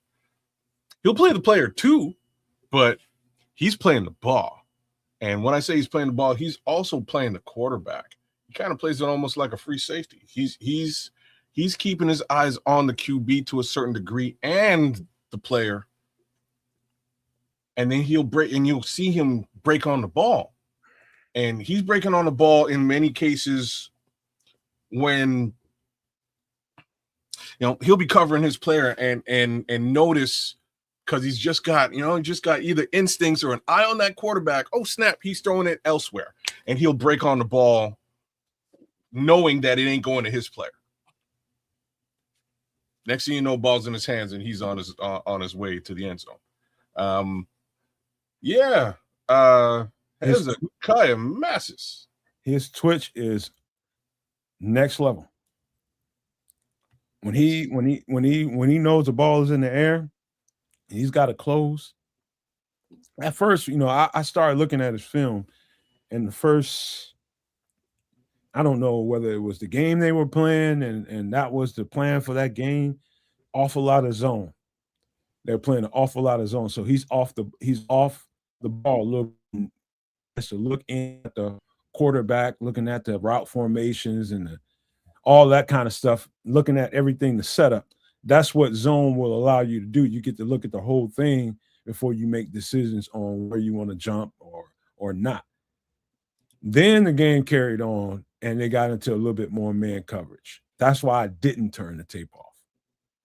I was going to turn the tape off. I'm just like, oh, he's more of a zone coverage corner. He seems to be more of a zone. How did you feel his man coverage was? You had to keep watching the tape. Yeah. So 2-3 games into it, they start varying the coverages a little bit, and he's just as good in man coverage. Damn. Okay. He gives nothing. Well, put it like this. I'm looking at NFL Draft Buzz, and they got the little sliding bars. And for his coverage is 83%. His man press is 87%. What'd that tell you? Oh, wow. Okay. That's surprising. That's why when you look at these guys, you got to keep going. Like if you see something early on and you just like, oh, that's not really what we're looking for, don't give up yet, because coaches are going to change things up, and you're going to see different variations of what they bring to the table. He's got long ass arms. That's really, really helping him in a lot of situations. I've seen him in a cover 3. One time he was carrying a third. That's what a cover 3 is. So you got short area third of the field and deep area third of the field. And you got to play the underneath, and you got to play the stuff over top of you. And so he played it so well, playing in the middle of both of them, and set himself up. I mean, that's like, and Dennis Allen loves to play cover 3. When you see zone out of Dennis Allen, more times than not, it's going to be cover 3. And I've seen that guy play that shit so well, so many different times, even when he didn't come down with an interception. There was a few times when he came down with an interception. But Hezekiah Masses has got to be extremely attractive to Dennis Allen. Extremely. For just the variety of ways that he can really help you out there on the field. You need to cover space. when you need to cover space in zone coverages, but you need to lock up and make sure your guy's not available in man-to-man coverage. He checks the boxes. And as small as he is, he will support you in the run. Now you got a question here, Bishop saying, Nomad, do you think he could be considered at free safety? Maybe in another 10 pounds. Yeah, that's the answer right there. I wouldn't. I mean, his frame is just, it's like you wouldn't really want a Mack truck to face a Pinto, would you? Pinto ain't gonna stand too much of a chance. Yeah, he's not safety build. The only consideration there is just his ability to play the ball and play the quarterback. Like, that's the only reasons why I'd even throw the words free and safety in the conversation with Hezekiah Matson. Like, he's got that instinct. Unfortunately, I don't really see him taking bodies down. Like, he's got some tackles out there. He's got some tackles, but that boy is not shy, and he will do what he can do. He might have to be an ankle biter, but he's gonna get your ass on the ground. Yeah, he'll bring you down, but he ain't he ain't gonna pummel nobody at 185. I played that at that weight, and guess what? I laid some shots on some cats that didn't see me as a threat. Well, let's see. I said his coverage and man ratings, but his zone is a 74, but his tackling 66, run defense 67. I think they just they doing too much. I don't know. I think those are probably pretty legitimate numbers. So I'll throw that. I do think this, man. This is what I think about Hezekiah Matson. I think his skill set is tremendous. Number one, technically, he's so sound. It's hard for me to tell you I've seen a more sound cornerback, whether it's a boundary or a nickel cornerback in this draft. It's more technically sound than him, more in tune with the game, more instinctual with the athleticism that he brings to the table. It's like he's a total package. The only problem is he's 185. And that comes up to be where I think he could end up being somebody's nickel cornerback. I think that's where he's going to land. How much does Spidey weigh, Kyler Gordon? Kyler's almost like 200 pounds. He's like 200. Yeah. So he beefed up. He beefed up, and that's the if there's the scouts looking at him are going to say we got to put him in the weight room. I wouldn't think he's a nickel. He's going to be a nickel. Why do you think he's a nickel? His instincts. They're going to want to put him around the ball. When you got instincts like that, and you got the FBI, that football intelligence, they want to put you closer to the line of scrimmage and let you use your mind. Like, all right, say for instance, like I see a little bit of myself there. Like and I'm not trying to brag on myself, kids, don't get me wrong. I'm telling you that my ability to process information really, really fast is second to none. And on the football field, like I've seen this guy line up, let's just say he's out there one-on-one. It's a man coverage call. It's a receiver coming out wide right. And the receiver comes out there, and he gets out there to the boundary, and you're there covering him. And he takes a couple of steps to the inside. What that tells a person like me that not only watches film and studies this shit, I'm just paying attention to tendencies. I'm going to watch him do that, number one. I'm going to look inside and see how that line is split.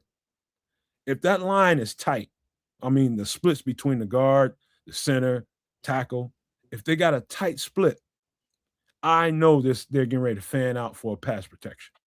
If they're lined out wide, they're getting ready to run block.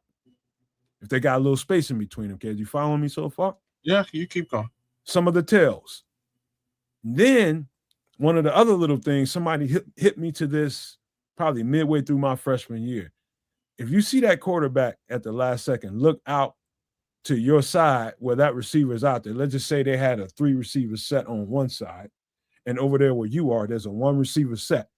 Now we know those plays that come out of that on film. We know what comes out of that. He wants a go route. He wants some kind of in-breaking route, but it's a one-on-one. He wants to test that one-on-one over there. You got to know that. I can tell he processes the game like that. And you're like pretty much 50, 60, 70 something percent beyond any other cornerback if you can do that fast. This happens in seconds. If you can process it that fast and know what to do with these setups and these forms, especially when you've seen him. What do you think if a guy goes out wide and you're covering him, kids, and then all of a sudden he lines up, trims in a little bit? What do you think he's trying to do? If he trims in, he might be going up for a post out, maybe. No, he's creating space for himself on some kind of outbreaking route, or he wants a rail shot on the sideline. So that's a go route. Okay. He's creating space. That's why he's lining up, giving him an inside leverage so he can work that outside area. So he can break back to the outside. If he's more outside, if he's closer to the sidelines, then he wants something more on the inside. He wants to break to the inside. I'm with you. I follow. Here's why I'm asking you all together. It's just, so 4.46 ain't the fastest human being out there. He's a good speed, but these slots are fast nowadays, man. Super. Hold on. You think 4.46 ain't fast? No, that's not. I just said it is fast, but it isn't necessarily as fast as the slot receivers in the NFL. 4.3, 4.2. You know what I mean? 4.3, 4.2 ish. You know what I mean? Like that's what some of these guys are running, and we saw a lot. So Christian Watson, we're gonna run up against him all the time. They have him in the slot very frequently. They also have Bo Melton in the slot, just because those guys are running 4.2 ish, 4.3 ish. That requires a lot of twitch to manage from a slot perspective, and this is why Kyler Gordon is the guy.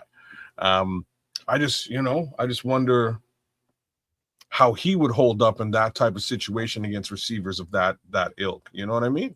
The biggest thing for Hezekiah Massis at 185, if he's playing slot, it's about the physicality in the first place.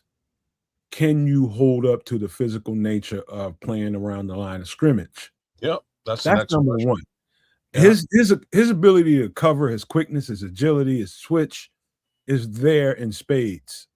I'm not worried about him in coverage. It's about, can your body hold up to 17 plus games of putting a whooping on you? That's the only question you might have as a scout watching this, is how soon can we put some weight on him, and how well will he be able to tolerate the rigors of 17 plus game season? Yeah, personally, drawback. I think I would still want him on the outside. Is just my thoughts there. He's especially probably better off, especially on the Bears. Like ain't nobody moving Kyler off of his spot. But I think I like what I saw with him on the outside is very instinctual, right? And I think you kind of nailed that in your comments as well. A lot of instinct in this player, and he tends to kind of keep his head on a swivel, ball player quarterback. And once the ball's in the air, he might make a break with it. Hey, I don't care what he runs in the 40. I see the speed in the game. Nobody's running past this cat. Nobody. No matter what he times, nobody's running past this dude. I ain't seen one yet. And if somebody gets away from him, creates a little separation, and he loses on the route, his closing speed is top tier. He's still going to make a play on the ball. Those long limbs he's got, close that ball, close that space, and boom, he's on that shit. He's good, man. Hezekiah Massis is really good. Just telling y'all right now. He's really good. And he's going to end up on somebody's team, and about 6 months from now, we're going to be like, damn, who knew about this cat? Just remember, the Nomad Network fucking told you. Like we do every single year. Ain't that the truth? Where are we going next, my friend? One more guy, man. One more guy. And this I had to save him for last because Send it. you'll see when I do it. This is Malachi Lawrence, edge rusher, 6'4", 250 pounds. Now, let me just say this right off the top. I hesitated to do this because, I heard Dennis Allen say, talking about Austin Booker, who's similar in stature. Only he's 6'6", 250. Malachi Lawrence, and he called Austin Booker a little bit underweight. He just said that. He said he's a little underweight, and I took note of that, and I watched that throughout the year. But I saw Austin Booker really, really turn heads towards the end of this season. And why I'm going to say what I'm about to say about Malachi Lawrence, every now and again you get a football player that just, forget all that. If he's 250 pounds, he's somewhere in the neighborhood of not the right fit, but okay, he's 250. Fuck it. This dude is looking, it's almost like I was looking at Micah Parsons at Penn State. I remember what Micah Parsons looked like at Penn State. Just a wrecker all over the place, chasing everything down. I saw a game, and I watched this entire game against Kansas State. I saw this dude protect the edge, and the quarterback, it must have been really good coverage on the back end with the secondary, and the quarterback really had nowhere to throw the ball.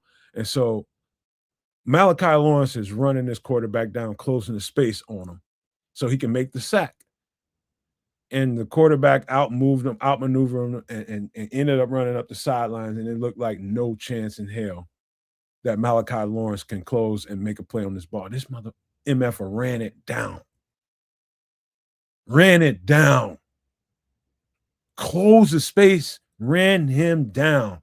I mean, you have to see this play to know what I'm talking about. I'm literally watching the play as you're talking. Are you really? I'm actually watching Kansas State.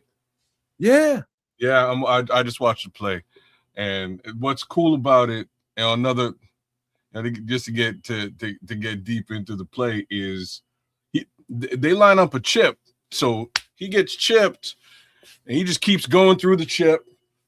The quarterback rolls out, and the quarterback's kind of mobile. He kind of shooks and he dives, and like Malachi kind of fights his way through the shook and the dive and tries to get to the quarterback. Quarterback still rolls out, and it's just hustle now. Now it's just hustle, right? So he's chasing this guy down to the sideline, and he still gets him before he gets out of bounds, gets the sack. Potentially the ball may have popped out too. You know what I mean? Like, yeah, he got that dog in him. That's for damn sure. Dog, that's exactly what play you're talking about. I'm literally just watching. I can't. It sticks in my head watching that, and it's just like, yo, Nomad, it's one play. No, dog, that's symptomatic of somebody who's got straight up terrier in them. And what I mean by terrier, those dogs never quit, ever. They will unalive themselves with effort. This guy, Malachi Lawrence, you can do anything with him. He's going to make your defense so multiple. Seen him drop back into coverage and cover space. Really, he is so fast. And he doesn't give up anything in run support. He's going to get stronger. He's going to get stronger and bigger. But in the meantime, this guy is totally supportive in the run game. He can hold an edge. Now, I'm talking about the speed. It's blinding. It's blinding. I mean, absolute. Like, when you see Micah Parsons play, you got to pay attention to wherever he is on the field, because he's going to show up, isn't he? Going to show up every single time.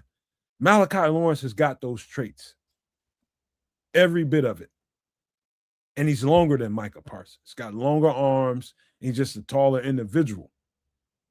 This guy is going to be a problem.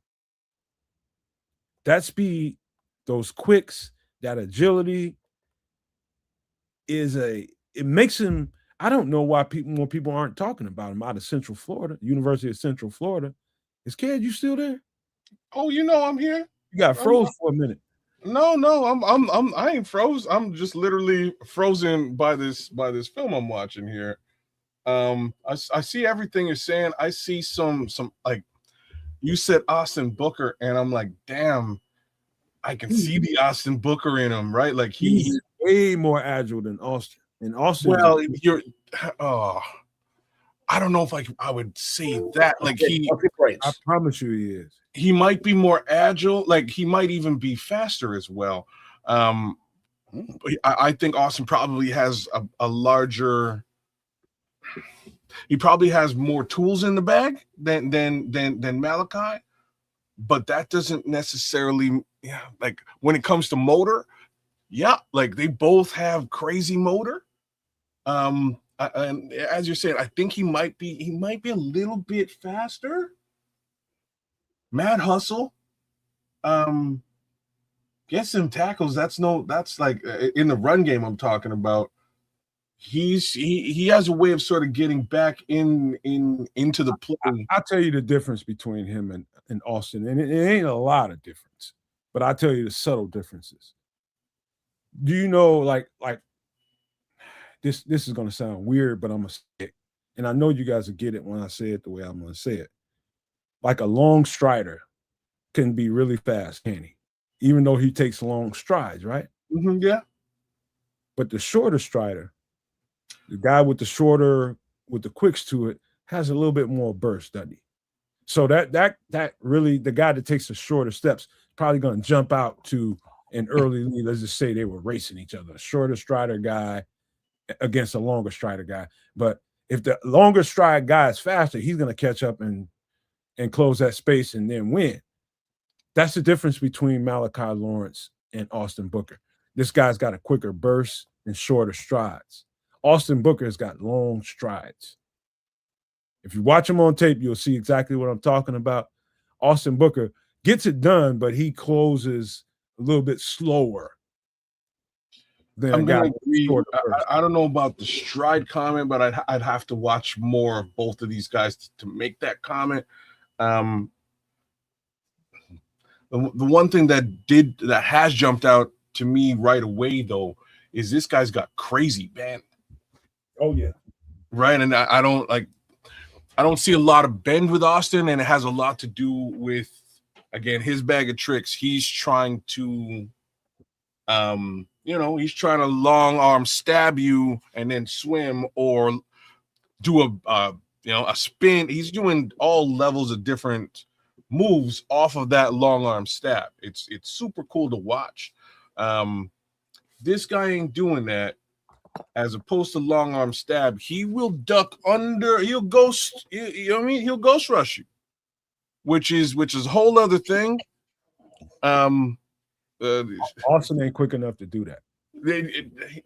I don't know if he ain't quick enough. He just I've never seen him do it. You know what I mean? It ain't in his bag of tricks. As far as Malachi is concerned, he will do it. And what's cool about it is if you can properly execute a ghost rush, it's a holding call. You know what I mean? Like if you're either getting to the quarterback or it's a holding call. It's one or the other. You're getting underneath that tackle to a degree that he's got to put his hands around you to stop you from getting that sack. It's almost okay. Let me speak to Dwayne. Dwayne, I'm not saying Booker is quick. He is quick. What I'm saying, okay, so this will probably best describe what I'm trying to say. So the quickness Booker gets off the line, let's just say he wins off the line of scrimmage and gets a free rush to the passer. The speed that it takes for Austin Booker to get there with those long strides, I'm just trying to tell you, Malachi Lawrence picks him up and puts him down a little bit faster than Austin Booker. And that's what makes him extremely dangerous. Like, anybody having to block this cat, having to do a speed rush, I've seen him just totally, he can, oh my God, he's a dangerous piece. He's just got more of that going on, and he's 0 to 10, probably a step faster than Austin Booker. Not to say that Austin Booker isn't fast and isn't quick. He is. But this guy's a step faster than that. I'm just gonna say it again. I think it's the tricks in the bag that's different. And that ghost, like if you just sort of think about it for a second, if you're long arm stabbing somebody, you're generally pushing them back, which requires another couple of steps to get around that man, whether you're going over him, you're going under him, you're spinning around him. It'll take a couple more steps. This guy ain't really doing that. He's going under you with speed. And if you can get low and get like the guys that I've seen execute this move with precision, there's really two guys that I would lean on to talk about that ghost rush move. The first one is our own Robert Quinn. Robert Quinn could ghost rush a mother like you wouldn't believe. He gets like, there's times where you see Robert Quinn like 40 degrees from the ground coming around a tackle, and he's just getting around and nothing you can do. Same thing with Von Miller. Those are the two guys that I've seen execute this move with this type of effectiveness.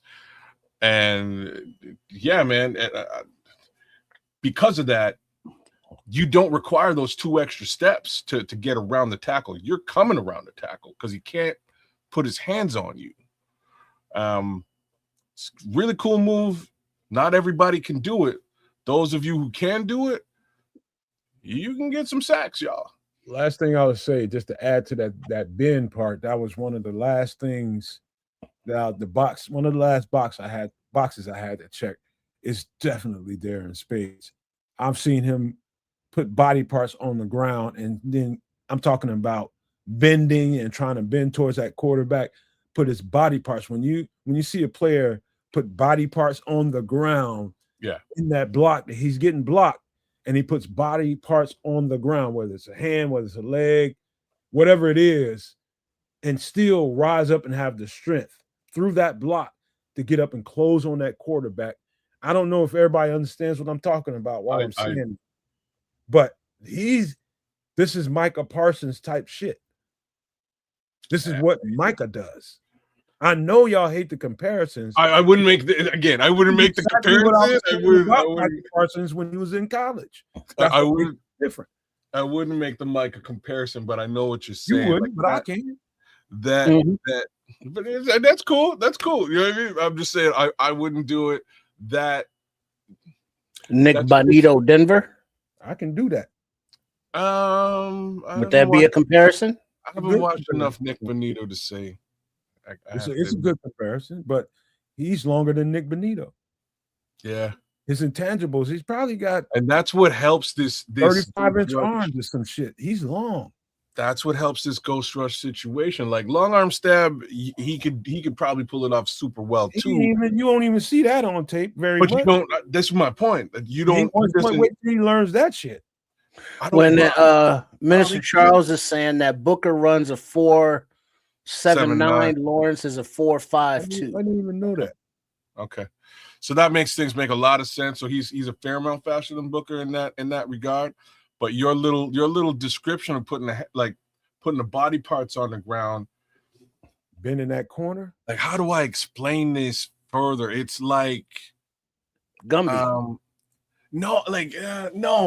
It's that's not the description I'm trying to get to. But when you get if you're at 45 degrees like Robert Quinn, and then you put the hand on the ground, you're using that hand like almost a push up into leverage. For leverage into the sack. So he'll like lunge out underneath that tackle, coming around the corner with the band. So as he's doing his ghost move, whatever's touching the ground, he's launching. He's launching himself off that arm, bro. That's exactly what he's doing. So it is, and you see that on the tape. Again, Robert Quinn used to do it all the time. He's a great example of this particular move.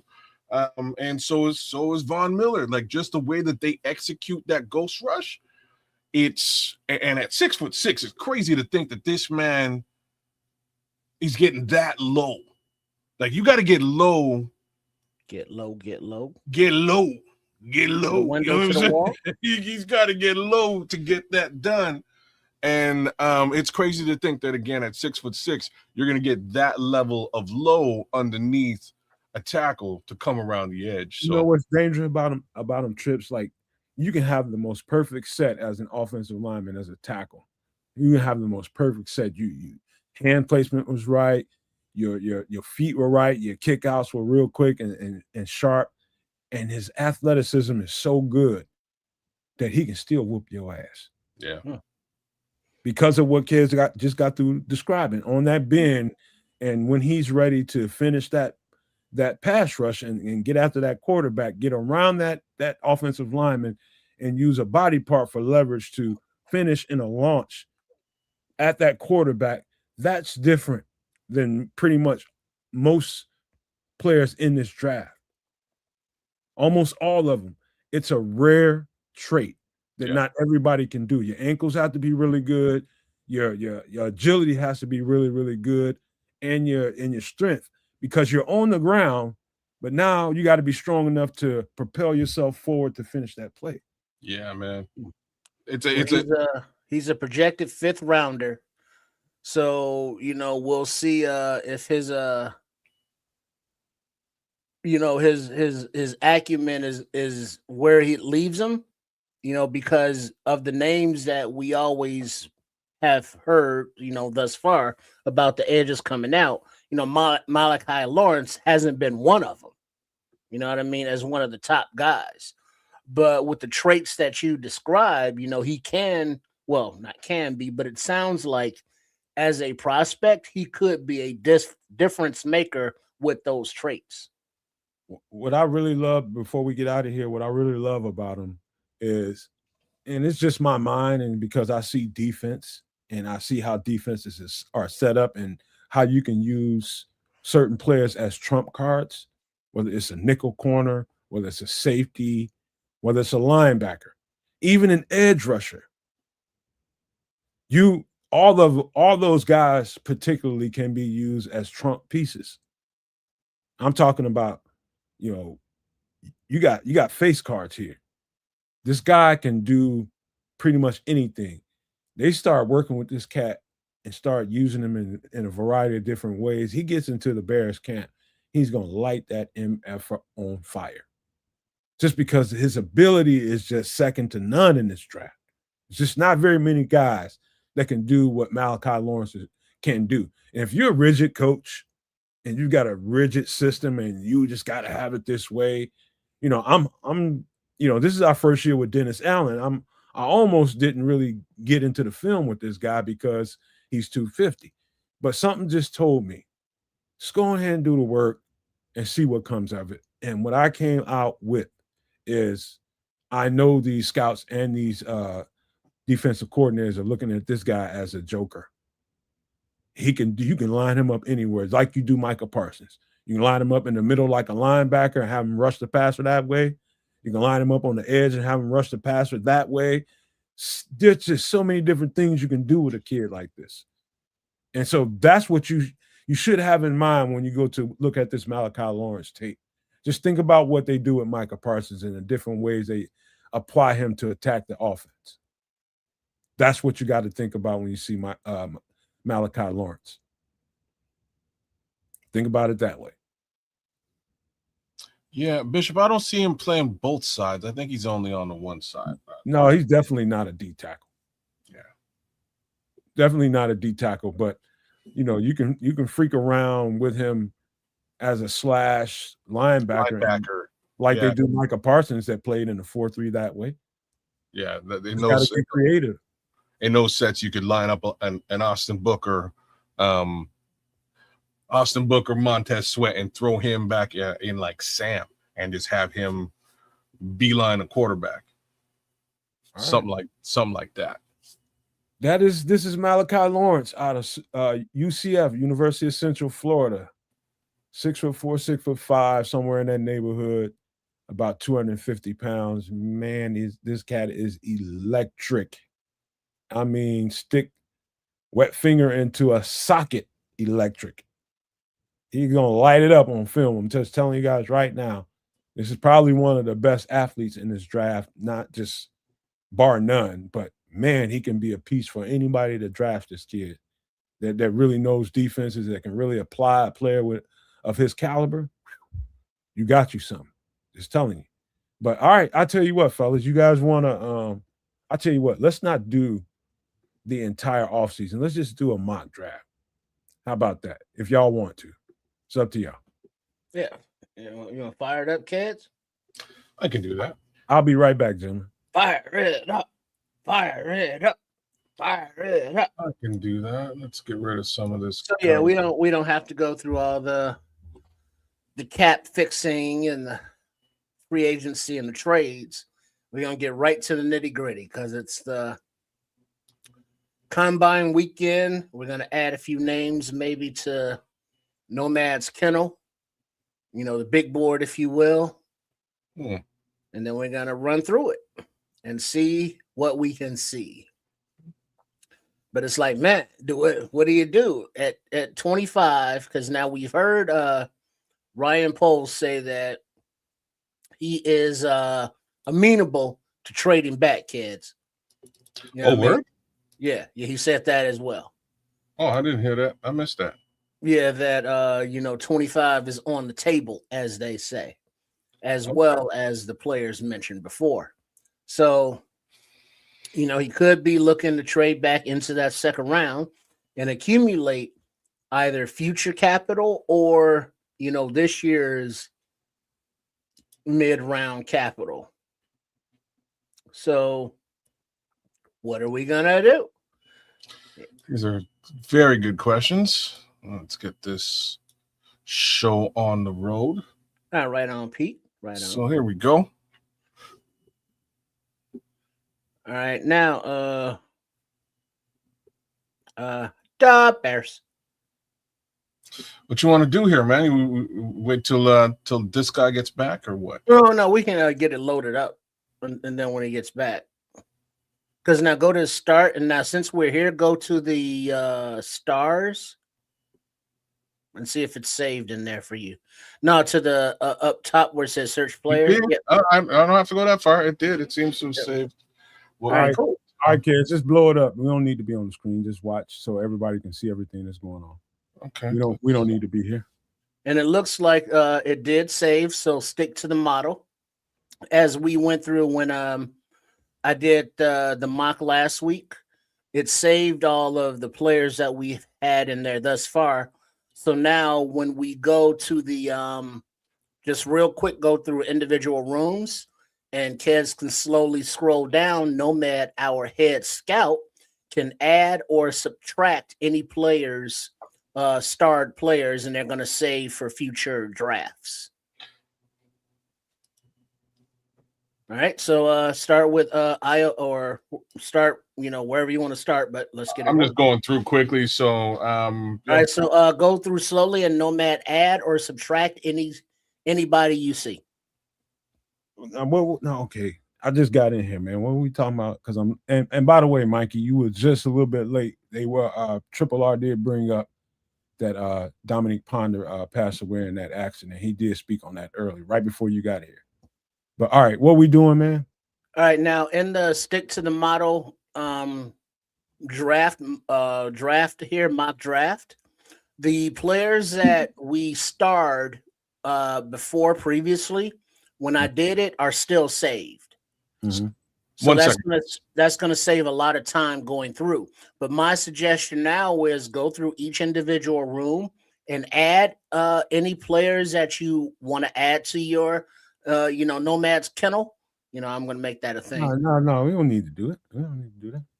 I mean, but it meant when you draft, it just goes through. Now you can just look to your stars. I don't need it. Well, but it's the draft board. So I mean, once you set it up, it's set up. Yeah, it's just more time, I guess. Well, all right, whatever. Go ahead, guys. I ain't worried about it, but I like the feature. Moving forward, we probably have to do something like that, but no, we'll do it the other way around. We'll go through the draft as it is. Those who are selected, I will I will add as stars. Cool. So that next time around we have them captured as stars as well. So that way I appreciate the feature. That's a nice feature though. Well, but just like the guys we covered today, I don't think they were starred from before. Oh, okay. If you want to go through some, that's what I mean. If you want to go through some guys that we been discussing here, kid, that's cool. That's actually a good idea, Trip. So who did we talk about today? Mr. Lawrence isn't on the list. See, we're adding him. We talked about linebackers, cornerback. Who was the corner we talked about most recently? Talked about Willie the third, and we just talked about Hezekiah. We can add Will Lee. Hezekiah Mass is already on the list. Marcus Allen as well. There's a lot of dudes. We had Marcus Allen on there too. Wow, Marcus Allen's real far back. Linebackers, we had a bunch of linebackers now. Jefferson was right there. So Perkins, you said Jefferson, you saw him? Yeah, it was. There he is. There's Jefferson. We have Heineke. Tell me if you see him. Just checking the list here. Okay. No, Heineke's further down.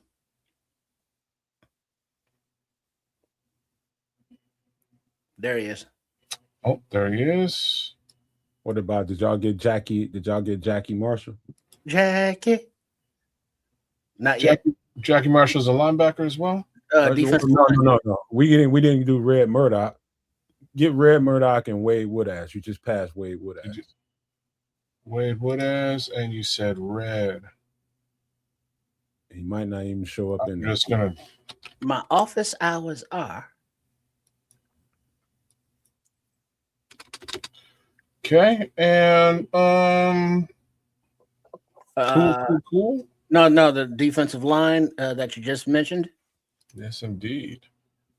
So, Mesidor. Oh, definitely.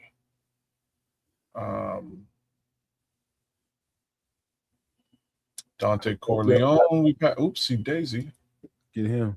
Had Dante on the show. Tim Keenan right under him. Yeah. And Tyrese Sapp and Zane Durant. Well, the rest of these guys got stars beside them. So, DeMonte Capehart. Did we do DeMonte yet? We didn't do him yet, but put a star by him. Yeah, I like DeMonte Capehart. Albert Regis. Chris McClellan. All them guys. Oh, you said Regis. Okay, Regis is got. Did we didn't do any of these guys. I like just getting started. We ain't really done a whole lot of Caleb Proctor. I know. So I like Caleb Proctor and Bryson Eason. They're both somewhat decent. I'm looking for your guy now. Who are you just talking about? Oh, Jackie Marshall. There he is. Come on now. I love the sleepers, man. I can do the whole draft. Maybe there's a limit. Y'all know that, no maniacs. You know what I mean, Kez? Maybe there's a limit. You might be right because it's. You might have to go up there and unstar like Bryson Eason type guys. Okay, let me try that. Let me just unstar Bryson and see what happens. Might have to do two of them guys. Or DeMonte Capehart. We're gonna unstar Bryson Eason. Are you sure? Oh no, it's not. It's too late. Don't worry about it, man. They don't want me to touch anything else. So I think we got what we need. Minus. Oh, okay. I got Jackie now. Okay. So we did safety last time around. We haven't touched on any new safeties. AJ Halsey. 90% sure we got Halsey on this. I bet we don't. You don't think so? With Jalen Kilgore on there? Yeah. Jalen Kilgore is Zakee Wheatley. Zakee Wheatley's there. Keontae Scott, Genesis, Kamari. You just passed. Don't have Dylan Thenia and AJ Halsey. There we go. Okay. Don't worry about that either. We got this, man. We don't need it. We got it. All right. We're going to start this puppy off. And we're selecting at pick number 25. We'll see what's left over and ready to go. Boom. How about this? Let's try a trade up. Too late now. Yeah, just you should have said that 20 seconds before. Oh, damn. Monroe Freeling's on the board, though. So we got Caden McDonald, Cassius Howell. Cassius Howell's nice too. CJ Allen, Colton Hood. Let's look at these trades that are available. I think you got to take that left tackle, though. Oh, man. I mean, what do you think, No Maniacs? If let's say that left tackle Freeling's on the board at 25, do you trade back? Do you select him or do you take somebody else? Well, Trips, number one, you suck. Why does he suck? Yes, he does. What? You gonna take a lineman your first pick? A left tackle? Offensive lineman. When you Left got tackle. not with your first pick. See, okay. So like, I fully actually agree with what you're saying. We got to get a lineman at some point, but the first pick. Yeah, I'm with you. Well, you want one to be able to, come in and start, or do you want one that's more of a project to develop? You get him later. There's some guys. Mm-hmm. So as we're talking here, here are the available trades. I think these trades suck. Everything is a general trade back for future capital, not giving us an additional pick in this draft, which is what I would be looking for with regards to trades. So with that being said, let me know if any of these things look nice to you. If you want to actually do them, I suggest we don't. Pick number 45 from Baltimore and a future. Pick number 33 from the Jets and a future. What's the future? Just click on it. Yeah. There you go. Future second rounder. Future second rounder. Future second rounder for pick number 32. Future second rounder for pick number 35. So yeah, we'll get a selection next year, but it doesn't help you this year. If any of those are of interest. All right. So who do you take that's on the board if no trade? Look at what Ryan is saying in the chat real quick. What's it saying? Trash. You can counter with a trade, including a pick this year. Yeah, we could do that if you really want to trade out. He's right. I can create a trade. Well, I'm not going to tell y'all what to do. I'm gonna give suggestions if you ask.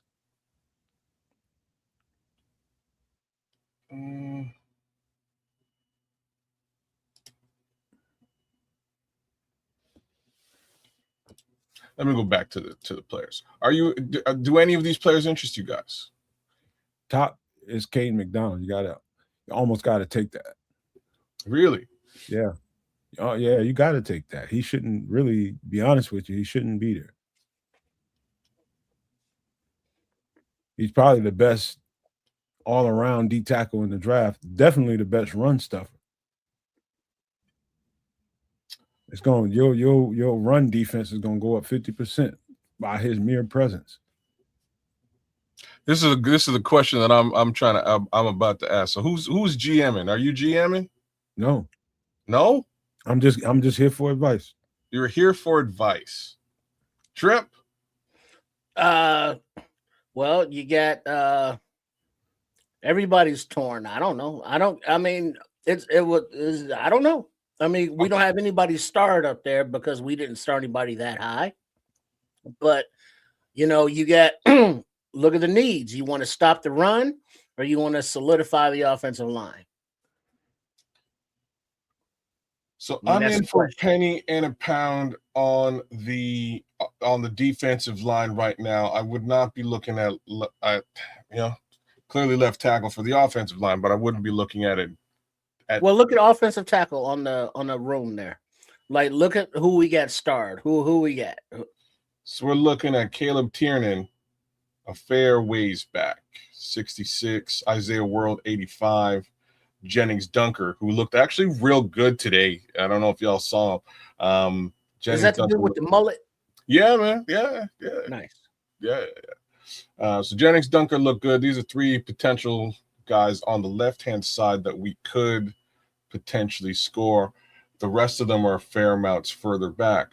I don't argue with any of this starring. I'm just going to be real because I don't think you get an offensive. How about this, man? If we're gonna stay true to, if we stay at 25, like Ryan Pose is saying, is more and more likely they're gonna take the best player available, right? So let's just stay there. So Caden McDonald. In my opinion, yeah. Because I think the next best guy on this board is Dylan Thieneman, and you can get him a little later on, according to this board. Thieneman's a fair amount further back, as is Mezzador, which is like our next one of those three guys: Mezzador, Thieneman, and Caden McDonald.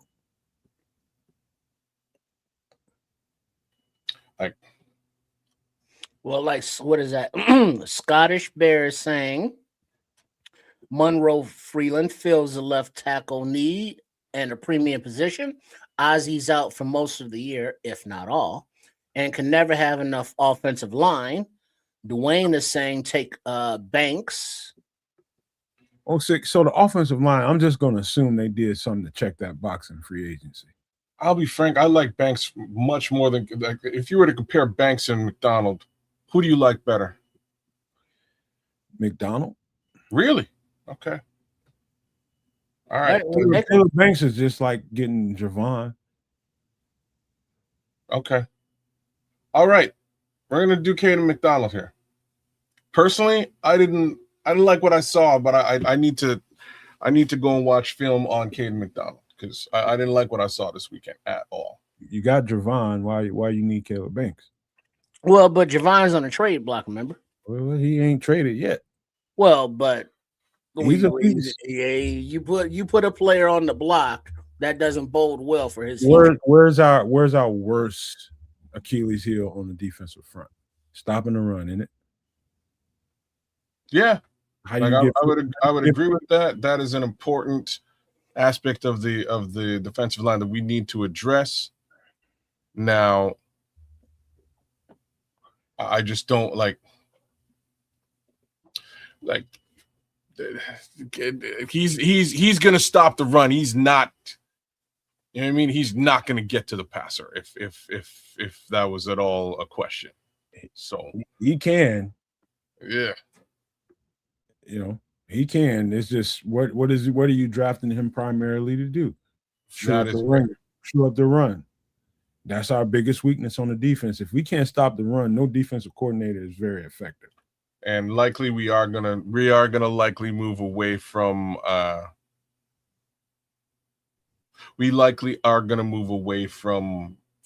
Big Bill as well. So this kind of fits that mold. So all right, we're gonna go Caden McDonald. Done. Good thing to do. Akeem Mezzador is gone. Yeah. I think Thieneman just went. Yeah. That was the gamble you taking. That was the gamble. This is why you kind of want to, in my opinion, you want to trade back. We got a shitty offer here with respect to a trade. So much for that. That could be the way things fall on draft day. So in my opinion, you take the next best safety available. I think you go with an edge, but who's the edge? That's a question too. We don't have there ain't no edges. Edges are all gone. Jacob Rodriguez is gone. Just to look at some stuff. Zion Young's gone. Well, just look at the edges. Mason Thomas is gone. I think you might be right though. Just given best player available, Romello Height is a ways back. Malachi Lawrence is there. Lawrence is there, but we got a couple of picks, I think, before we get to where he is around. I think you take any interesting trades, all future picks, nothing interesting here. I think he's gone, Patrick. Who's he asking for? Oklahoma edge? About, I forget his name. He's got 3 names. Yeah, he's got 3 names. Number 32 out of Oklahoma. I can't think of the cat's name. He's gone already. Trust me. He's already gone. Just whipping through looking for Oklahoma edges, and I don't see him there. So there is that. So we've got a defensive lineman thus far. Kamari Ramsey is the best safety, I think, there right now. But we also need a linebacker. What about Galladay? He's okay. He's an OLB though. I don't think they'll draft a linebacker this high unless it's somebody that they can't. It's just that he's the top player in the list. I kind of agree with you there as well. I think you're right with regards to the safety. I think we got to operate in the vein that we made a few moves and operate that way. Okay. And did we get an edge? Probably in the free agent period. Did we get a 3-tech in the free agent period? Probably. So if we're looking at safety here, best player available is Kamari Ramsey by list. But Dwayne saying the LSU dude, Halsey. That's where I'm going. But Halsey is also here. He's not super far. It's not much of a reach for Halsey. What are your thoughts? Take Halsey. Halsey over Ramsey. Mm-hmm. If you're going to do a safety. Well.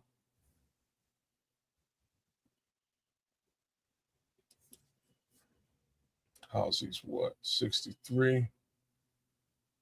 Fuck it. I will just take Halsey. Boom. AJ Halsey at 57. Safety.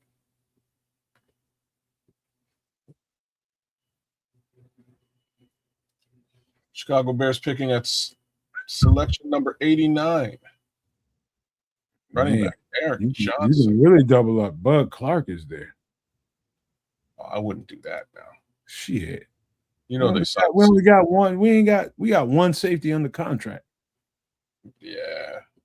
They're gonna they're signing Byard. You know they'll have Byard. Byard will be there.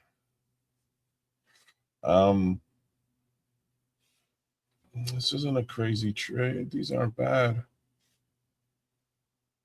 Yeah. I think I would take this trade actually. They're gonna go back 4 spots. We get an extra selection. They want Bud Clark. Everybody wants Bud Clark. Well, we just got our safety, so let's give him Bud Clark. We'll take this trade.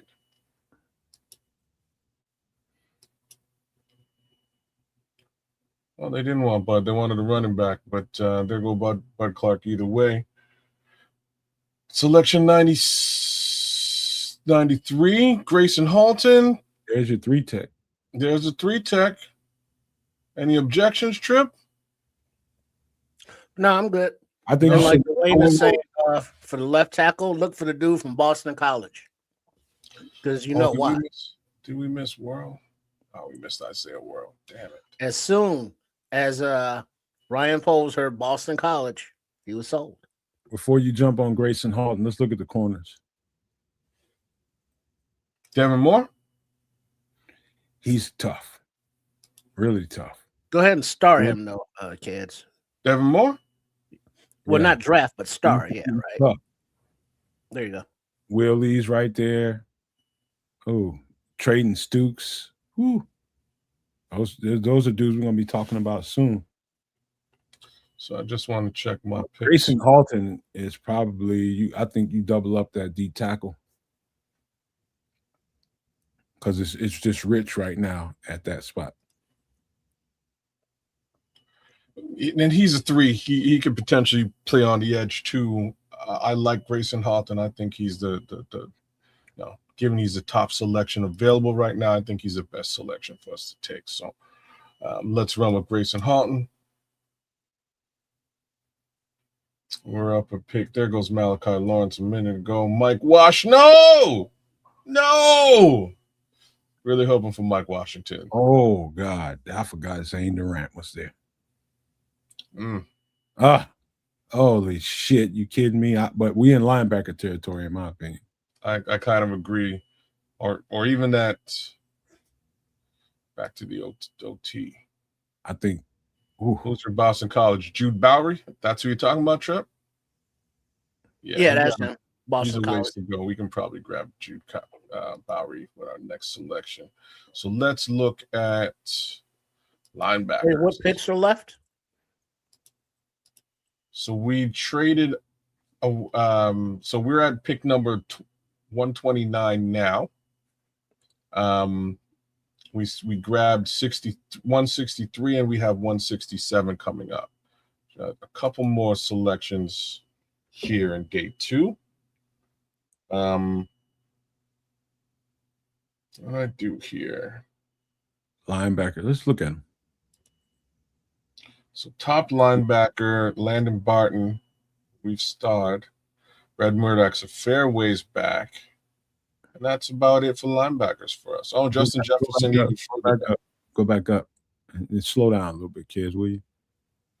Those top 2 guys, well, Landon Barton and Bryce Bocher, I think that's how you say his name. They're tough. They're tough.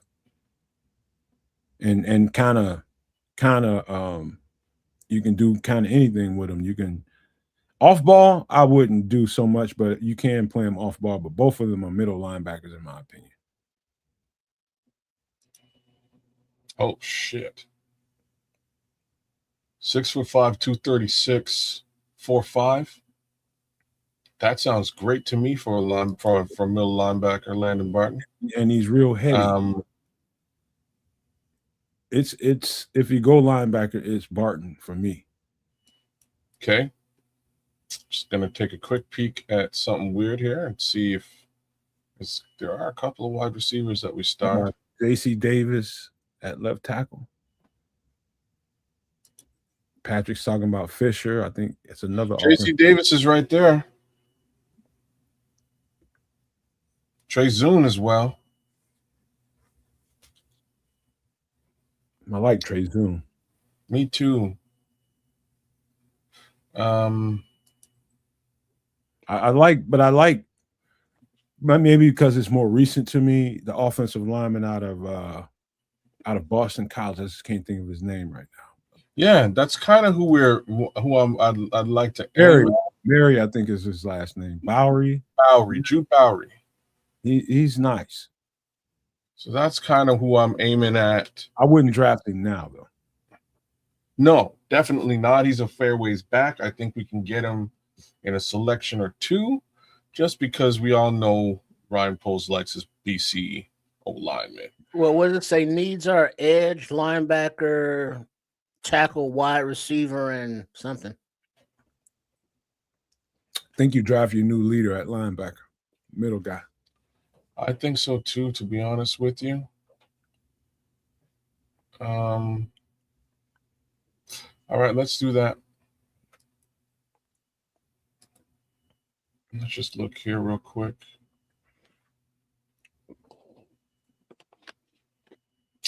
I might actually take one of these trades to get closer to the pick.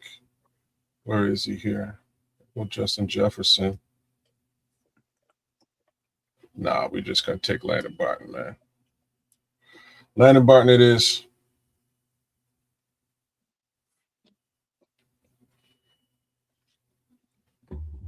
But Zune went. Who, Trey Zune? Yeah. Oh, there go Hezekiah Masters as well. Okay, but we got a linebacker. Position group wise, you're getting low. You want to look at the tackles. What else did you need? Edge, wide receiver, cornerback. I think we're going to go without an edge. I think the best player here, I'm being honest with you, and it's off the reservation. Like Keegan Tross, put a star by him. Out of Missouri, Keegan Tross down there. But Bryce Lance. Oh, yeah, he ran a 4.3 today. Yo, Bryce Lance looked great, bro. Yeah, star him, though. I can't. We talked about him before all this shit happened, did we not? Yes, we talked about him a couple of times. Honest to We goodness, do need a wide receiver, and he's right up there, right? Near, that's close to the top where we're looking at. I don't. Let's go out on a limb and take the wide receiver here. Just because we don't we know, got another pick a few away. We have a pick. We just don't know what happened with DJ Moore and do that as the safe thing, right? We're gonna take the wide receiver here. We've got a selection in just a couple of picks here. So All right, so running back, cornerback, inside offensive line, offensive tackle, and edge. I think offensive tackle has got to be in order. I think at this point, there's Bowery. He's right on time. Right on time for us. Let's select Bowery. Keegan Tross would have worked too, but we beyond that now. Look like a Taylor Green went. No, and we did see that the Bears did meet with a couple of quarterbacks. Was Taylor one of them? No. Who did they meet with again? Go ahead. I'll let you know in a minute. I did see that as well, and I couldn't recall who. I think Carson Beck was one. I'm not sure. Carson, no. It was it could be just Baron Morton from Texas Tech. It could have been just to see about some other player on the team. And Hunter. North Dakota State Cole Payton. North Dakota State. See about Trey Lance. I mean about Bryce Lance. That could have been. That's probably what it was. They're getting intel. Mm-hmm. Yeah, getting intel on Bryce Lance. There's your because he's tall. He got nice hands, like in his drills. Like some of the things that you could see is the way they catch the ball. And certain guys are just reaching out and just plucking the ball out of the air like a little baby bird falling from the nest. And he had those soft hands. His speed was there, and then just the fluidity of motion. Plus, you can't coach 6'3". Also, how many picks we got left? I think we only got 2 selections left. All right, I think this is running back territory. Yep, 2 left.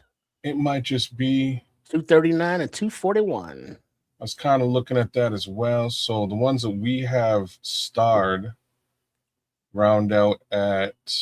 I like Michael Morris here, but we got to take a chance. Let's just go running back and see what's going on. Take the star off. Ooh, you got some nice.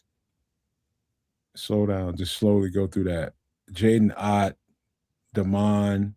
Star him as he's saying. Rasul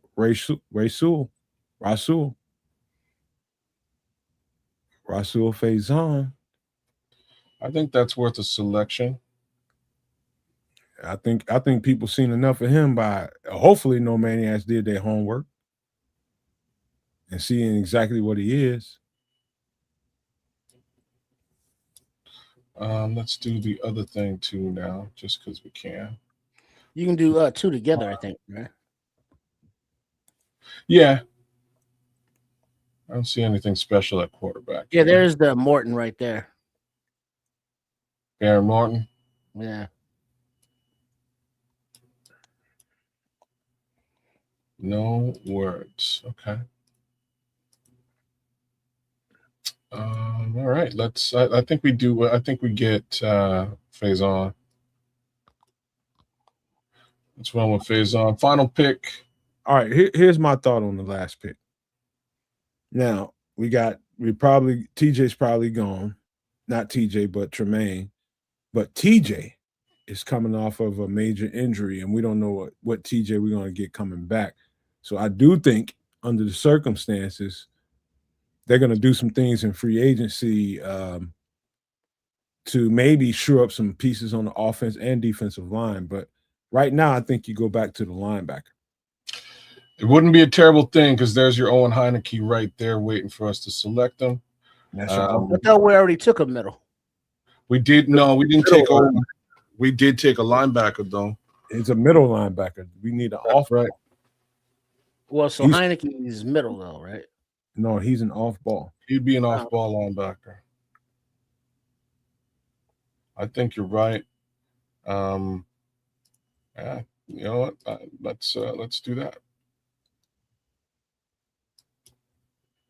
Oh, that's nice. Well, it's I think I think it wound up to be a pretty decent situation, barring the fact we did not get an edge, which drives me personally crazy because I think we need an edge. And let me go through your draft. B+ grade. Caden McDonald at the top, pick 25.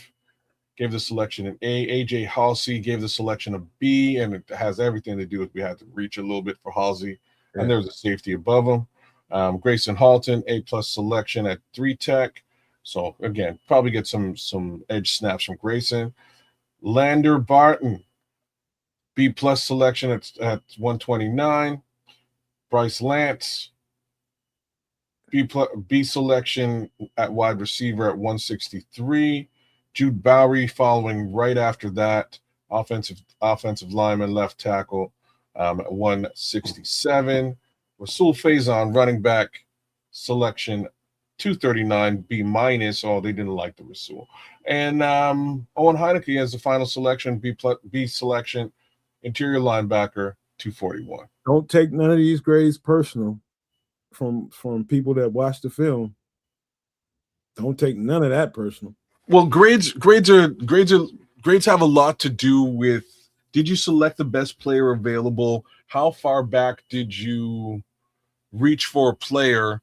Were you able to capture capital in the middle instead of reaching for the player? This is kind of how they give us a +5 here just on the trade because we were able to trade back and still get get a selection and an additional pick. So if you're able to score a couple of trades that help things move forward, we did lose out on an Emmett Johnson in this case scenario, but we got Grayson Halton and Drew Bowery as a portion of that trade. So kind of worked out well for us. That's what these grades are about. Do me a favor. If you can blow this up and get a good screenshot of the whole entire draft. Well, just tick the save at the bottom there. Yeah. Share, rather. And then it'll make a file in the share, and then you can just send it to them in email. I just wanted to do it. Yeah, I knew we was going to do that, but just try to take a shot for the people that's watching the show. Maybe they can take a screenshot if they want to. I might actually be able to do that just here, so bear with me for a minute. Mm-hmm. But you see, it matters if, like, you took the first pick of Caden McDaniel. So that kind of set the tone. If you had taken, let's say, the left tackle, that would have set a different tone. Some of the players may have still been, attained, but may not. You know what?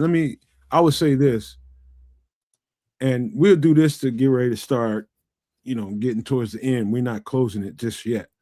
But you got to ask yourself, what are the Bears thinking in this offseason? Are they thinking more offense, or are they thinking more defense? And what is the particular thing that they're looking for?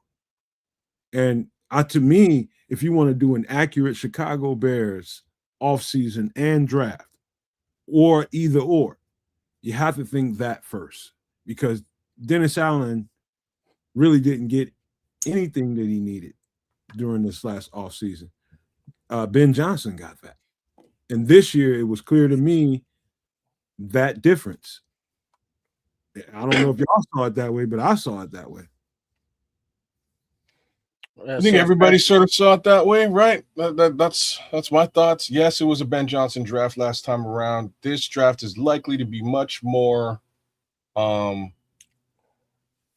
things to say. This draft is likely to be much more DA specific.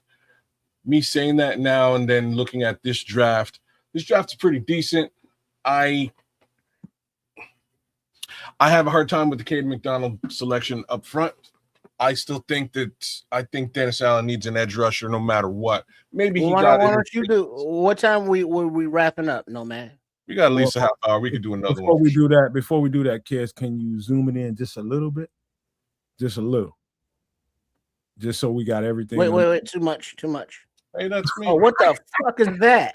That's sexy ass. That's the last thing we needed. Sexy motherfucker. No.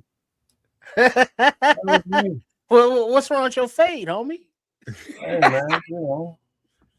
No, you had it. You had it, kid. It looked like your fade is fading It's a, away oh, into the wait a sunset. second. Can you do God, that again? No, put that. I Put lost the that. whole thing. Yeah. Just leave it up there for like You 3 sure minutes. you're not related to Beldar Conehead and them? Hey, All right. I think that's good. I think you got everything. Yeah, yeah, because Heineke was last. Yeah, there you go. That's as good as I can get it, really. Yeah, that's perfect right there. Okay. Just leave that up there for a couple of minutes while we talk, and then we'll take it down. Get everybody get their screenshots if they want. But now as you see here, Nomad went with K. McDaniel, best available on the board defensive tackle. Whereas Keds was thinking edge first, and I was thinking left tackle first. So the variations are, that's why these mocks, just kind of play around with it to just see the possibilities. Now, this is not real life. This does not, take into consideration trades that may happen or anything like that, but just to get an idea. Yeah, I just think, they can go into the draft and like I was listening to Dan Rochar, who y'all might want to fuss with me about it, but go ahead. But I consider the MVP of last season, even though Caleb had a bomb-ass year and some other people on the team had bomb-ass years. But I think the stability of the offensive line and the improvement that came with it was the MVP, and I'm giving that to Dan Rochar. I watched him on, if you guys haven't seen it, but he's got a interview with Teron Armstead. He's got a podcast and he does that, but that was a great interview. And he gave some nuggets in that interview. And I'll tell you something that's going to probably make you feel kind of good, kids. And I don't know if he was sending Teron Armstead in some of the decision-making that might be going on behind the scenes. But if you watch that full interview, you would be led to believe that the offensive tackle answer for the Chicago Bears coming into the season with Ozzie being down is inside the building. And that leads to it's either the Eagle, Braxton, or Karan Amagaji, which he didn't say specifically would be there, but he thinks there's meat on the bone with all those guys. Just tell me what I've seen from the interview. Don't believe me, just go watch the interview and tell me what you think when you come back to the show. Yeah, because he also threw in the point that a premium left tackle in free agency and or the draft will require assets that they don't have at the moment. At the moment. Yeah, that's why I threw that ATM in there. That's what the kids say. There you go. There you go. So at that point, they don't have the assets to get possibly a Trent Williams and pay him the amount of money they're gonna have to pay him, which I think is the best move if you just erase everything off the board and all the thoughts and any not of that. Trent Williams money though. You know what I mean? Like, well, you can free up some Trent Williams money. If Trent Williams was taking Jason Peters' money, yeah, let's go. He ain't like it. He ain't gonna get Trent Williams money he got last year. I can tell you that. That's what I'm trying to say. Like, but that's why he got cut, right? He got cut because, they're paying him handsomely at his age, and at the same time, man's playing well at his age. So I don't see an extreme. I mean, has his play fallen off? No, I don't see his play falling off on, like, strangely enough at I think he's 38 years old. Like, he's an old man. You can take it down now, kids. I'll take it down. All right. I don't see his play falling off. Yeah, rack yours up, kids. Say what now? Rack yours up, and you start out with an edge. Okay. Or, you know what I mean? And then, like, I'll do it quick and then start out with left tackle. Okay. No. What now? You said run another mock real quick. No. Why? I can't, man. You can. It'll take us. That last mock took us a half hour. This one will take us about. All right, man. I'll roll with it. Mm-hmm. Because now remember, well, we got screenshots and the file, but if and when Kids, if he starts off his draft with an edge, let's see how many different directions they will go. All right, man. Just know, man. I'm not that far from the lady being. Patrick, I think the Niners will let him go because he costs. I think he's close to $20 million a season right now. Like his number's pretty high. I don't think it's if they keep Trent Williams, I'd be amazed. Just remember they just paid Brock Purdy a lot of money. They have to sort of make moves now to make sure that they can make moves now, right? So if they without him, Brock Purdy's gonna struggle. Like, don't get that wrong. Now you're damn straight. He's gonna struggle because Trent Williams is a linchpin on the left. Well, Patrick is saying he's always hurt and a year older. I tell you a guy to really pay attention to in free agency that ain't Trent Williams. The big name is Yosh Yosh Nijman from the Packers. I told y'all this probably 4 weeks ago. It's a name to pay attention to. From the Packers? Yeah. No, Panthers. Panthers. He's with the Panthers. He must have moved. I'm telling you, it's a guy. Well, there's another left tackle from the. I think it's Rankin. Am I wrong? No, it's not Rankin. Slater. Rashad. Yeah. I'm just saying they're both available right now. Both the Packers left tackle and Slater is as you know, I think a higher AP price amount. Trust me, they're different on film. Yosh Nijman can play every single role. Patrick, you watch the show, bro. Big ups to you. You know I'm not a fan of Packers. Yeah, man, y'all got to get over that, y'all. You know what? Talking about the guys on the show, I'm talking about everybody, man. We got to get over that. No, it's not about him being a Packer. It was about the way Booker was just getting in his lunch. Yeah, you're right. Like the Packers do two things well. They draft well, and they really produce offense at a high level.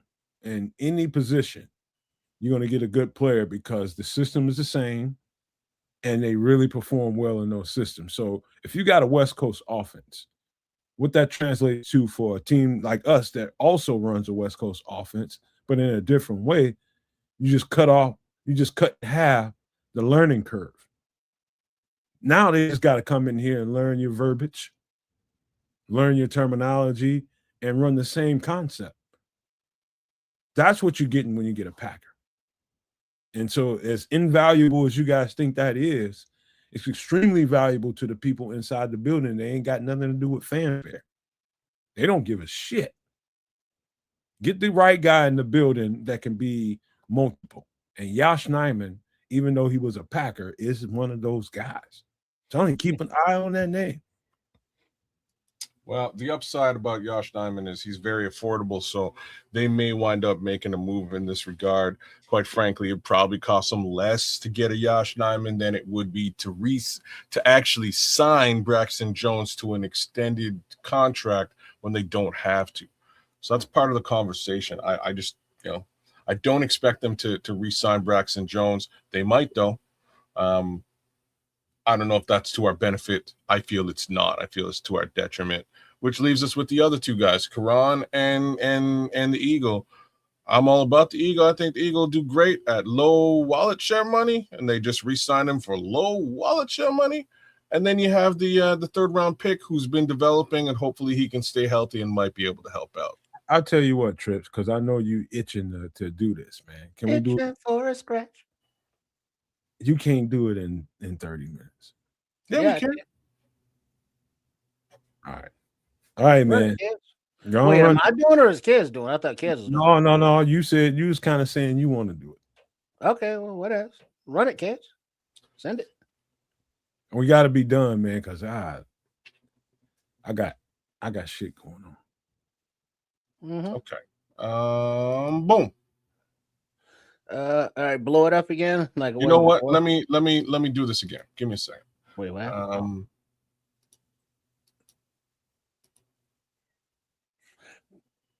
Where's it at? Now, those of you in the chat, be for real. How many mocks have you done thus far, and how many do you think you will do? I'll be one of the nomaniacs. I did 3 so far. Oh, 3. That's it. I'm surprised you've done any. To be frank with you, I'm surprised too, but I had to run a scenario just to see. Okay, I'm And I surprised. I did it 3 times in one day just to see how things are aligning. See, Patrick said about 10. You can blow it up, Fitz? I can make it a bit bigger. Yeah, like you did it before. You know, the full screen. Oh, we don't have to be in it. My bad. Sorry. Just let him operate, kids. Don't talk to him. I got you. There it is. All right, now we can wait. What are our picks right now? We are at pick number 25. Draft has not started. No, your picks. Oh snap! I made a boo boo.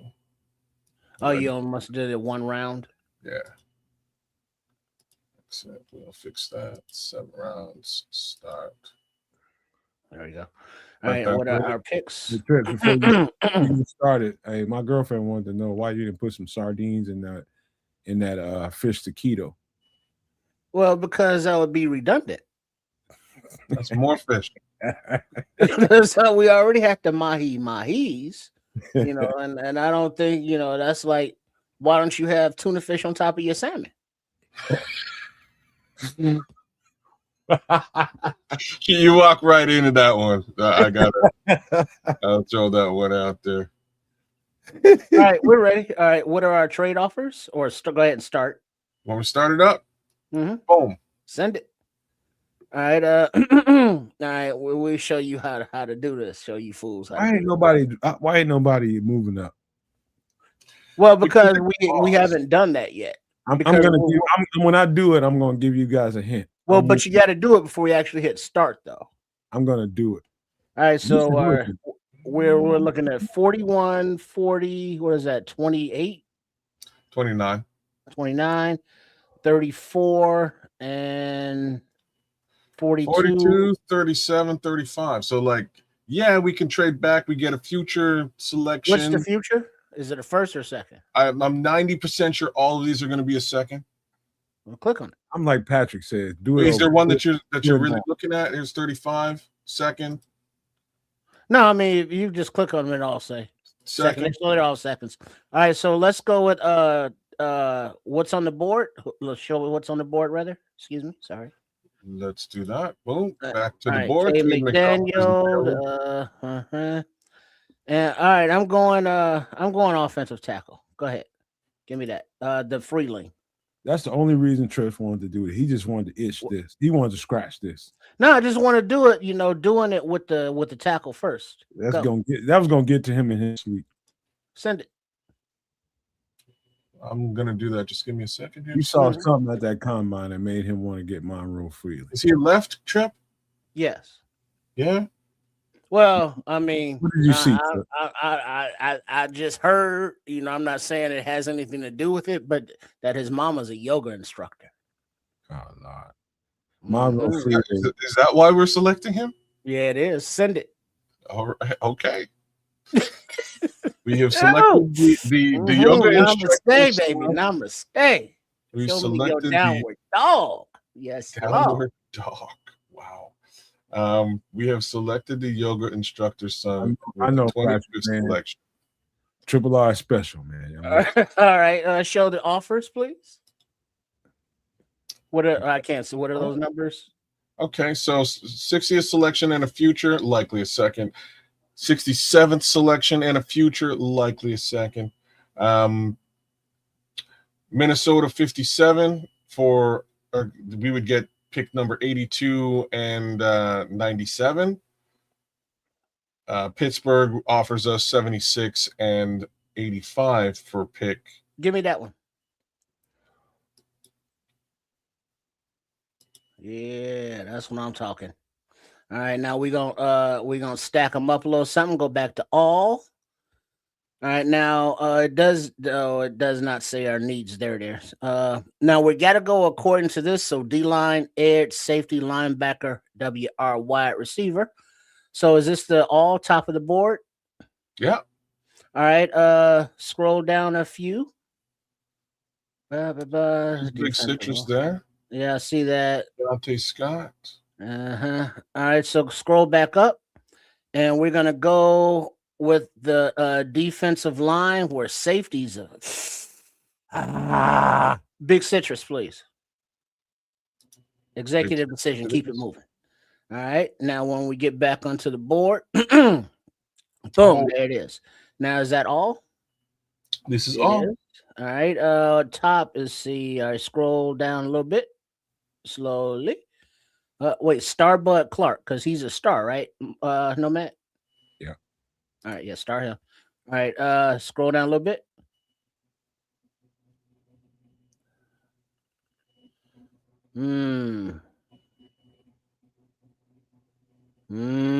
Look at linebacker specifically, please. All right, where is it? Yeah, we got a ways down there. All right, go back to all. All right, so now that we're taking the best available, or well, depending on what we need, but we got bigger needs. So down a little bit. Can I tell you a little something? Before you finish, wait, go ahead. I did hack the draft before the show with ChatGPT. I gave him some really good prompts and information. And one of the guys they got around this area was a guy named Harold Perkins. Harold Perkins. Linebacker, off-ball linebacker. Wait, where is he at?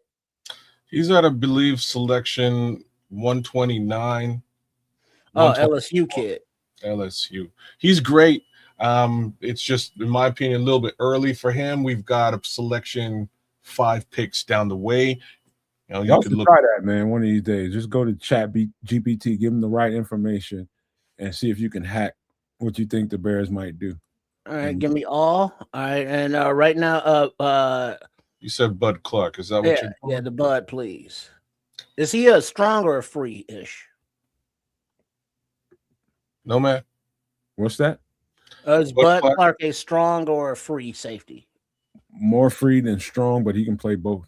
Okay. For sure. All right, now where are we at? All? So I'm gonna check these trades. Wait, did I say more free or strong? More free. Where pick are we at right now? So we're at selection 89. There is 103, 107 and 139 from Cleveland, 108, 130 from Denver, 101, 140 from the Tennessee Titans. Do any of these look good to you? On the board? On the board directly with all. Emmett Johnson's on the board. Chandler Rivers, Danny Dennis Sutton, Grayson Halton, Devin Moore. All right, well, just go to specifically defensive line real quick because we took care of tackle. We still got running back coming up. Scroll down. How many tackles deep do we have starred here? We got we did get Big citrus. Well, I'm sorry, not tackle edge. Just if you don't mind. Malachi Lawrence, man. Yeah, I understand that, but I'm just looking because we're not taking him now, right? What's our next pick? I don't think we have a pick anywhere near Malachi Lawrence's station. What were the trade offers? So we could move back to 101 and probably. How about the 101? Okay. The Titans. You want this one? Please. Send it. And then now go back to all. Well, I guess it will pop to all. Boom. And now we're at all. No, that's edge, but he's a top edge. But yeah, take him. Yeah, there we go. Fine. We're done. Edge. Send it. Malachi Lawrence at 101. There go Mike Wash down. All right, your picks. Yeah, I wasn't even looking at running back because I was assuming we're just keeping Swift. Oh, there goes Harold Perkins too, just before your picks. They did that So to piss you off. your picks, you've got Monroe Freeling, Dominique Orange, Bud Clark, Malachi Lawrence. Trenches. And wait, how many more? We've got 1, 2, 3 in day three, 2 in fourth round, 1 in the fifth, and then 2 to round out at the end. You can't do no more trading. All right. Go back to all top up there. We took care of edge. Now we don't need. Well, we do need another safety, but keep going. We took care of tackle. Now cornerback and safety seem to be online here. So of the cornerbacks and safeties right here, pick one. You want me to pick one? Probably. Yeah. So Takario Davis or safety. Well, just put them both up. I'm putting them both up. So there's your safety, Lewis Moore, Takario Davis at corner. Jalen Kilgore. Is that your guy? All right, send it. I think the safety is more important than corner right now. Okay. Wait a second. We got a safety. But he's the free and Kilgore is the strong, right? You doubling up. So whoa. I'm just making sure. When you say doubling up, I don't want two safeties at the same position. No, they both can play. All right, on the field at the same time, one can be strong, one can be free. Yeah, man. All right, get him there. And you would rather do that than look at linebacker, which we haven't selected, and there's Lander Barton right there. The safety are more valuable. Okay. Well, how many linebackers are down further? You're gonna get a good linebacker with your next pick. You're gonna get a good linebacker. All right, well, take the safety then. Send it.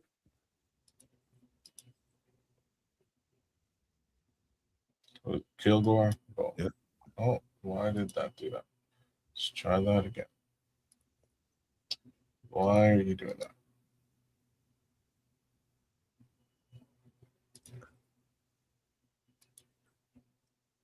Unstar him or something. I don't know. Technical difficulties? Slightly, yeah. It's not clicking on anything there. It doesn't look like. It just wants to pop up ads, which sucks. I'm going to try this differently. And go to all and scroll down till we see Jalen Kilgore and try to select him this way. No? It's just dragging. How about there? There we go. Boom. All right. All right. Oh, we're looking at what is that? Oh, that's tight end. All right. Yeah, you take Barton there because we need linebacker. Send it. That's done. Corner. I still need wide receiver, corner. So we're going right to the take it easy, FFG, man. Good to have you, brother. Right on. All right, let's go ahead and get we take Lance there since he's right there. Send it. Oh, wow. Yeah. Good call. I didn't know he would be there.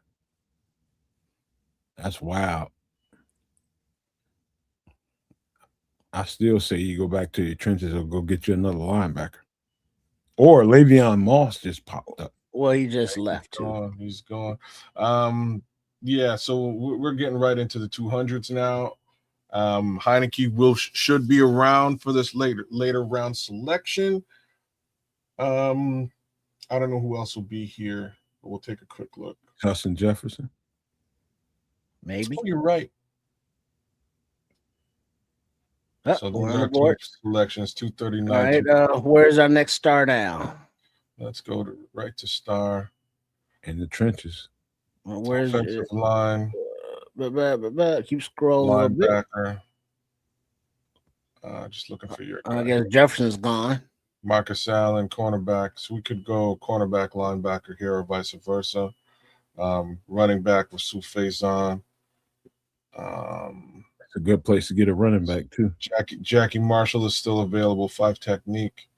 Play anywhere on the line. What are your thoughts, sir? Really good players, man. Some really good players there. I love Jackie Marshall. I love Justin Jefferson. Well, Justin Jefferson's gone already. Okay, Jackie Marshall. When's that? Well, we got 2 picks like right here. So Jackie one, Marshall's a bit down, right? Yeah. So this one here, looking at the board, Heineke would probably be the selection. All right, linebacker. We need that. Take him. Send it. Oh, damn it. Gotta do what you just did before. I know. I'll try it again. Where is it now? On Heineke, and here's our final selection, I believe, of the night. Yeah, last pick. Did you ever get your running back trip? No. No running back left to go. We'll just go to running backs, see who's up there. And there's Faison. Faison. Ooh, yeah. Frankly, here I would go with Jackie. Yeah, I'd probably go Jackie Marshall though, because you're gonna double up on that line. There you go. Send it. God damn it. Man, some kind of bug. Yeah, it's called. Yeah, what with RB, but we got him. I'm assuming here because we didn't do the full offseason that Swift is still there, and they did something in free agency with running back, and now we would look to a UDFA running back possibly, but it's just only so many picks. That's right, and that's a shame. Every draft, man, it's a shame. I mean, because all of these were positions of, we needed them. If you can blow this up again, kids, like you did before. I'm already rocking my way through that. So give me a second. But you look at the comparison at the route Nomad took, and the route that I took, and they're not, a lot of crossover names, but they're positions of need with, dogs from Nomad's kennel, if you will. Hey, they are. Except for Monroe Freeling. Well, I had nothing to do with that. He's about a massage. All right, go ahead, Kaz. So I picked number 25, Monroe Freeling, offensive tackle. We selected C grade. Yeah, they did not like that pick at all. Hey. So we made a trade right after that. Pick number 57 for 76 and 85. Plus 15 on this trade, which is great. We wound up selecting Dominique Orange, defensive lineman, 1 tech, A- selection there. They like that. We then selected Bud Clark at safety, B+ selection there. They like that as well. We made another trade, 89 for 101 and 140. In this scenario, we selected Malachi Lawrence. Looks like the algorithm enjoyed that selection too. That was at pick 101.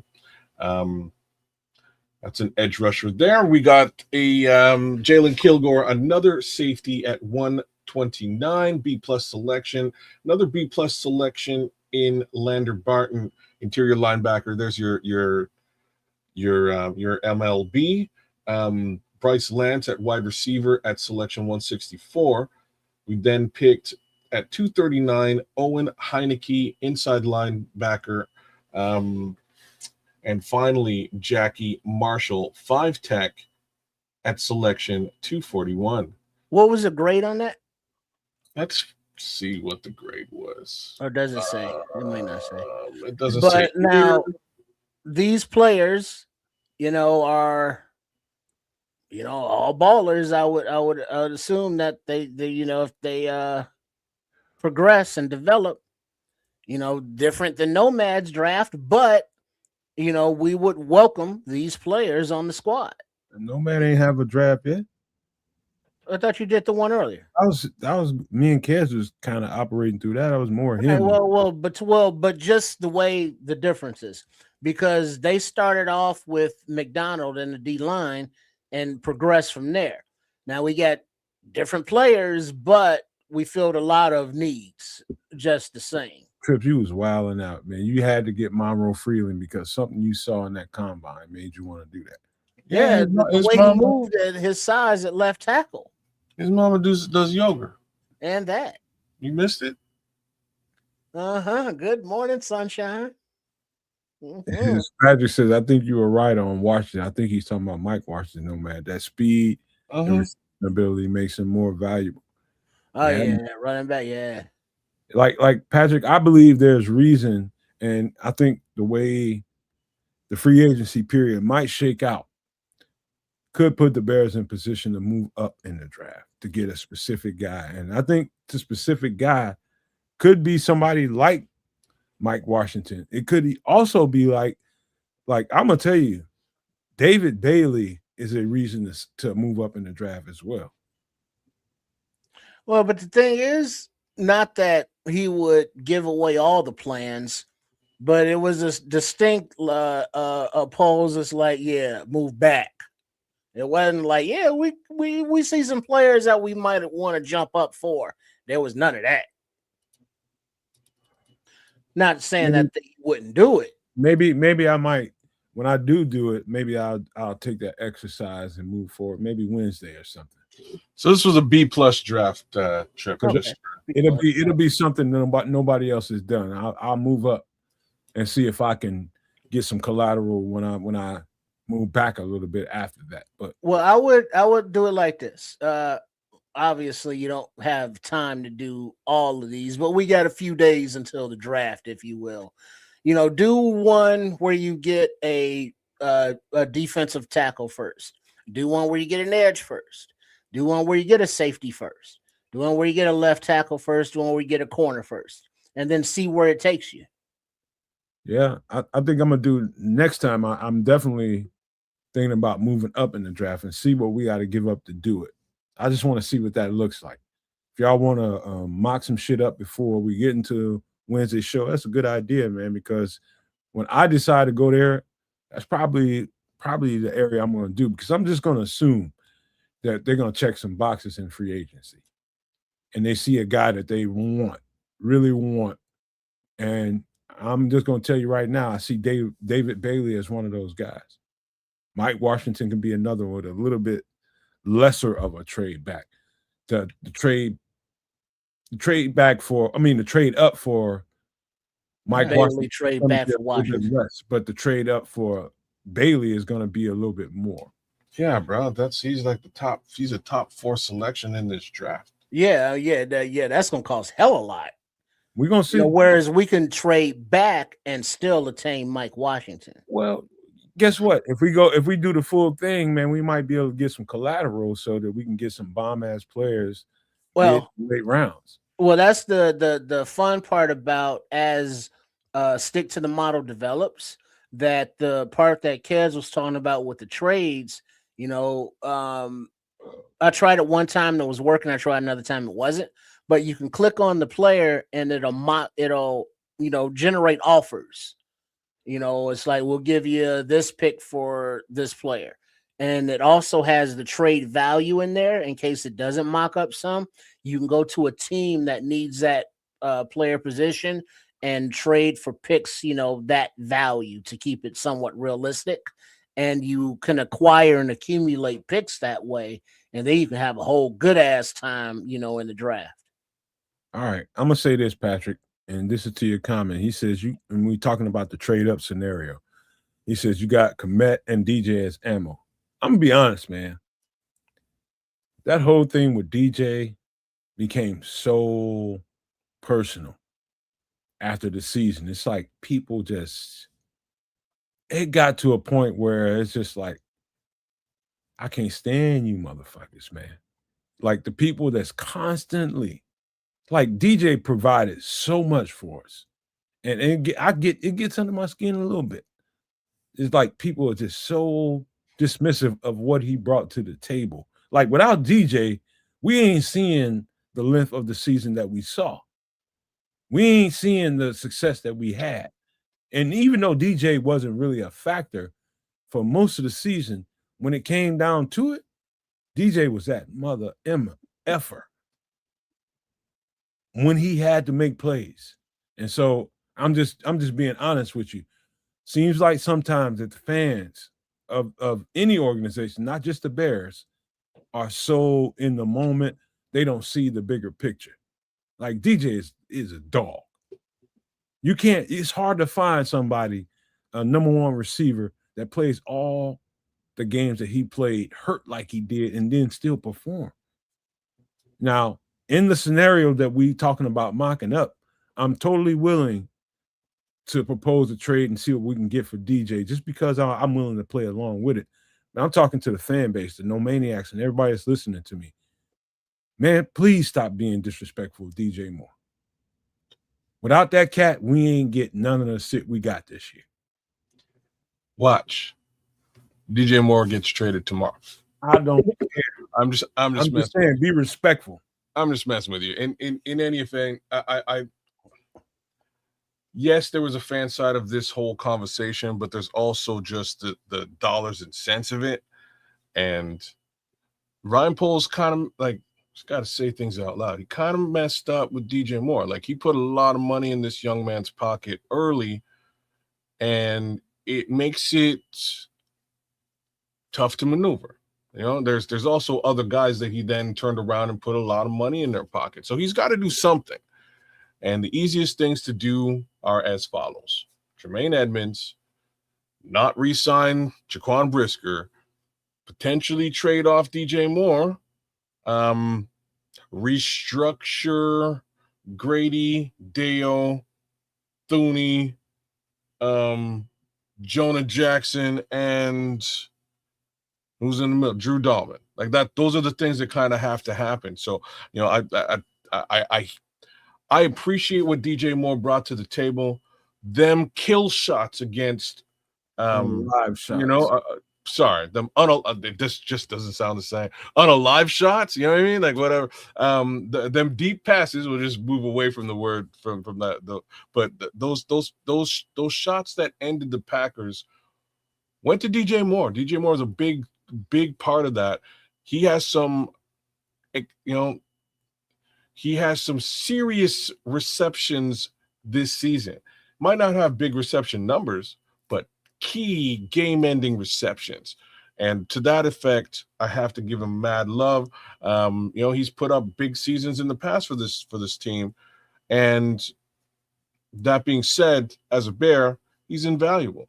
But maybe he might be invaluable to another team with a young burgeoning quarterback, because he seems to do well with these young burgeoning quarterbacks, with the slight exception. It only bothers me because, you know, I think people developed a personal thing with him, because it looked to me, and we all watch the same thing we watch every game together, all of us, all three of us. And it looked to me like some of the freeze was intentional about not having him being a part of the game plan. It looked early in the season to the late part of the season like it was intentional. And then all of a sudden, DJ Moore was a factor. And I don't know if that now a really good, colorful game plan designer would say, you know what, let's keep DJ on the fringes for right now. And let's work on these younger guys, and let's get these guys involved and show them they're a factor. And later on in the season, if you start thinking about it and rewind, it looked like, okay, everybody's paying attention to Colston, everybody's paying attention to Rome, because Rome was the it guy early in the season.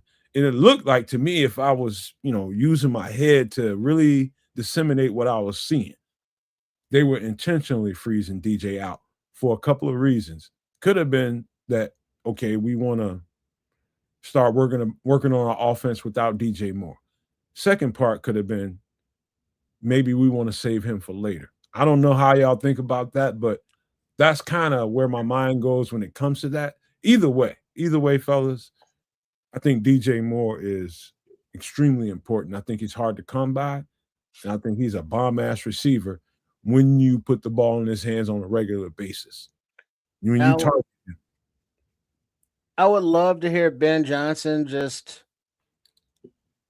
explain his thought process behind getting DJ so many running back reps, when it was like, okay, that's different.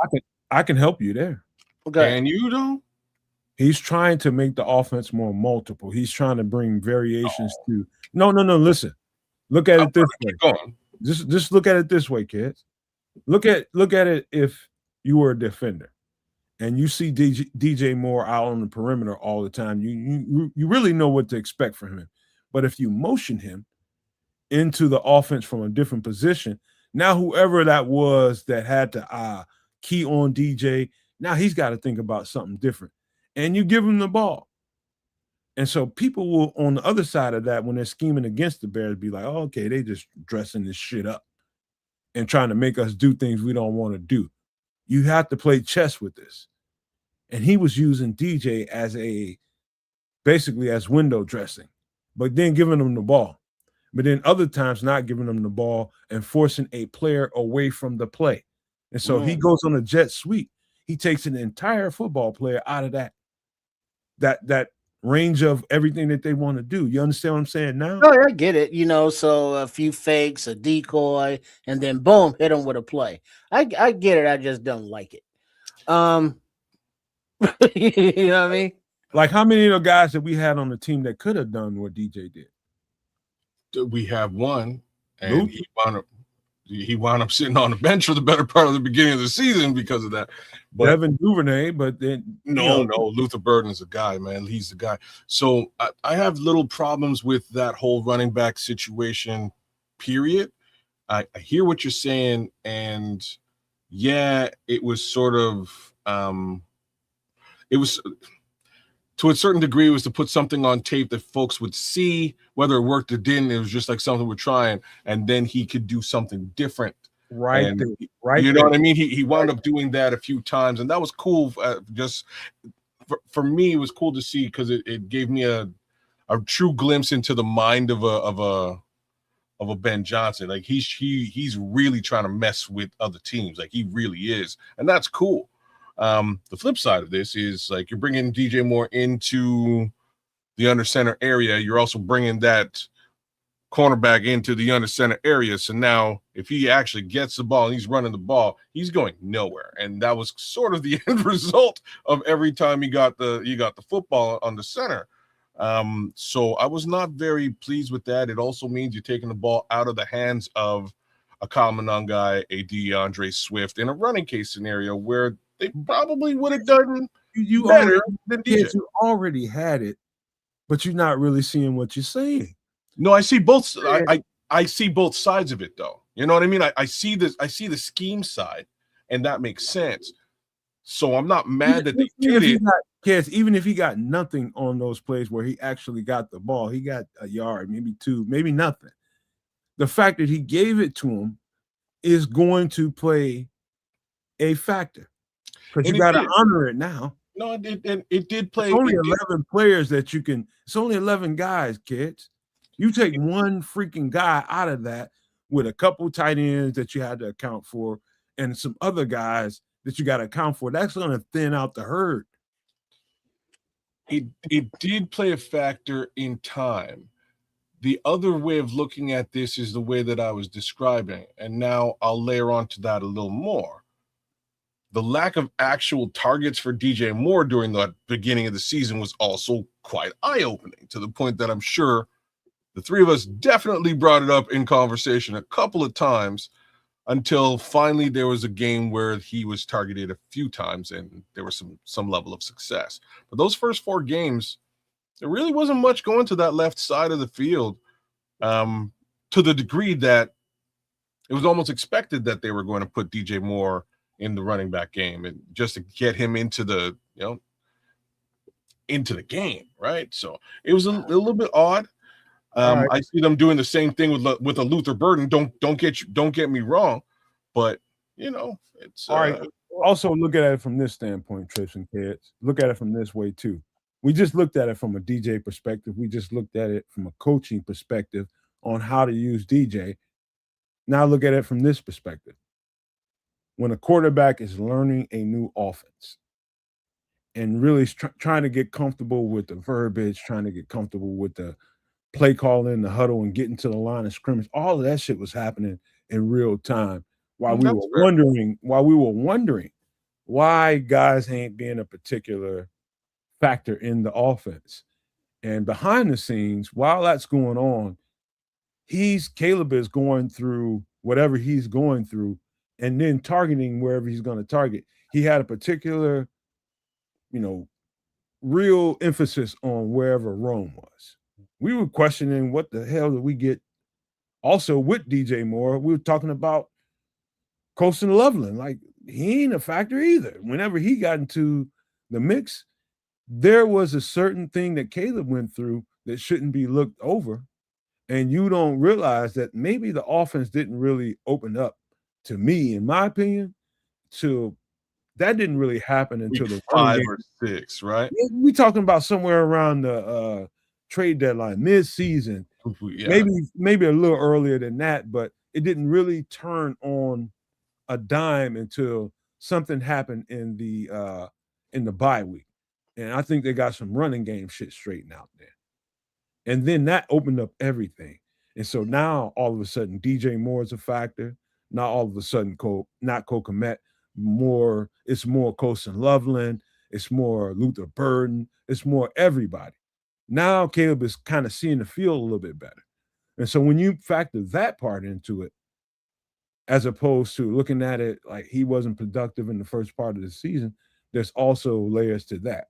Mm-hmm. Well, the thing with, just from my just overall view of it, is there was a whole thing about DJ maybe not, respecting Caleb because, he's a rookie quarterback, and it's like, fuck, I got to train another kid, and they weren't on the same page.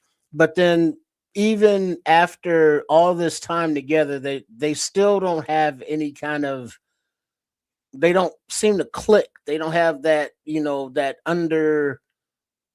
that language, unwritten, unspoken wide receiver quarterback thing. Now that takes time to develop. I get it, but they were just not on the same page way too often, and not criticizing his toughness or the training staff, but really criticizing the training staff. Players, DJ included, were on the field when they were not healthy. And that disrupts their ability to execute the play, whether they be dinged up, coming off a possible concussed syndrome, or, a sprained ankle, and now, run them on the jet sweep. And it's like, well, dude just came back in, getting another tape, so guys coming back too early, from injuring themselves in warmups, Rome and Gordon. So that's a whole training staff issue. But with DJ in general, it's like that last play, that he catch shits for, that Caleb threw the interception against the Rams. He just came back on the field after being out of the blue tent, and he was just kind of like, yeah. And it just seems as though that they just still don't mesh like that. And so at his price and at his position, it's like, you got to take the asset. It's not personal. And it's like, yes, he made those clutch game-winning catches against the Packers.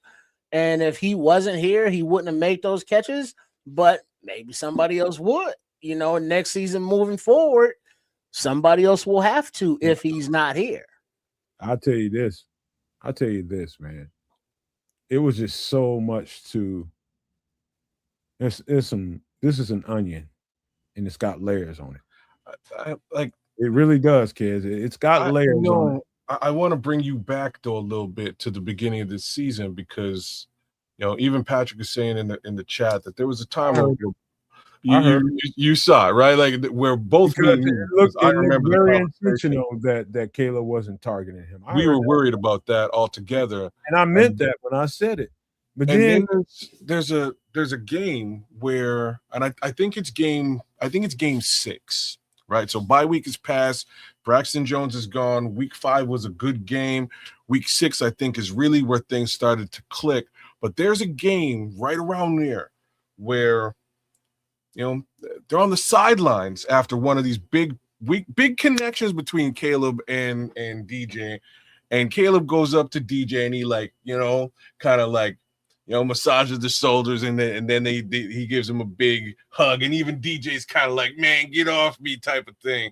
And I know we all kind of watched that, and in my mind I was like, maybe what we were talking about exists, maybe that chemistry isn't there, and they're kind of trying to reel it back in and build it. I'm gonna cut right to the shit for you. It's a game of football. Your teammates. Trust me when I tell you, all pieces don't fit together. Of course. They don't all F with each other. I don't give a damn what nobody say. Ain't nobody trying to force their way. No, nobody's trying to kiss nobody beneath the waist because they're trying to fit alongside somebody. Nobody's doing that. And you don't have to. You don't have to be the best of friends, and you don't have to be yoked together. You don't. All you got to do is go out there and perform. And if I don't F with you and we ain't as cool as people think, man, I've seen many champions, many championship caliber teams that won multiple championships together. And I know one personal that wasn't yoked with the people that he was on the team with all the time. It's just not going to happen. All these guys are not going to fit together on a personal basis when they get off the field. They ain't going to be the best of friends. Doesn't matter. What matters is when they own the field, can you make it work? And the rest of that shit can go straight to hell. But this is the question, though. Like, I don't expect them to go and party together if they don't, they just need to have chemistry on the field. And for a large chunk of last season, they did not. And I think that's part of the sentiment that's being felt out there, and why DJ gets a little bit of when they needed it, what happened? Sorry? When they needed it, what happened? Hey man, like don't get me wrong. In clutch situations, and it's for this should be said for both of these players. Caleb Williams and DJ Moore in the clutch seem to be a thing this season. Yeah.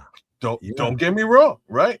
But when the game ain't on the line and it's just a regular actual football game, things seem to be a little bit off. So I don't know what you do here. Do you take it for do you keep him on for clutch? Do you replace him? I don't know what you do, but all I can say is this at the end, and it has nothing to do with whether I like DJ or don't. I appreciate everything he's done. I do know he's in and around $30 million contract over the course of the next little bit. And the Bears, given the mistakes they've made with Dio and Grady, they got to figure a way to get some level of cap relief. Man, listen, man. Okay, whatever they want to do is we can argue about that, but that's just something I needed to say, man. Man, dog, me against the fan base sometimes. It's what it feels like for me. It's like people don't really appreciate what it really is, and they see it on TV and they just think it's this.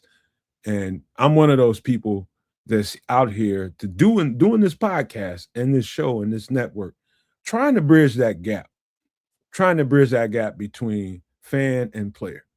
I'm just one of those people that feels like that's my role, to try to help that out a little bit. And sometimes, forgive me when I sound like I'm just being a little testy about some of the stuff I hear about. It's not about whether or not I think your opinion is valid. I ain't talking to you or Trips. I'm talking about everybody in the chat, everybody. It's just me trying to give a perspective to it that maybe you may or may not have been thinking about. It's all I'm trying to do. That's my whole intent, is to bring another angle to your mindset and why you react to things the way you do. Take it from this perspective and see if you see it in a different way. That's my goal. That's my goal. But nevertheless, man, we got to get ready to close the show. Because the old lady is here and we got other shit to do. And don't start, man. Everybody got on socks and shoes and shit. Shut up.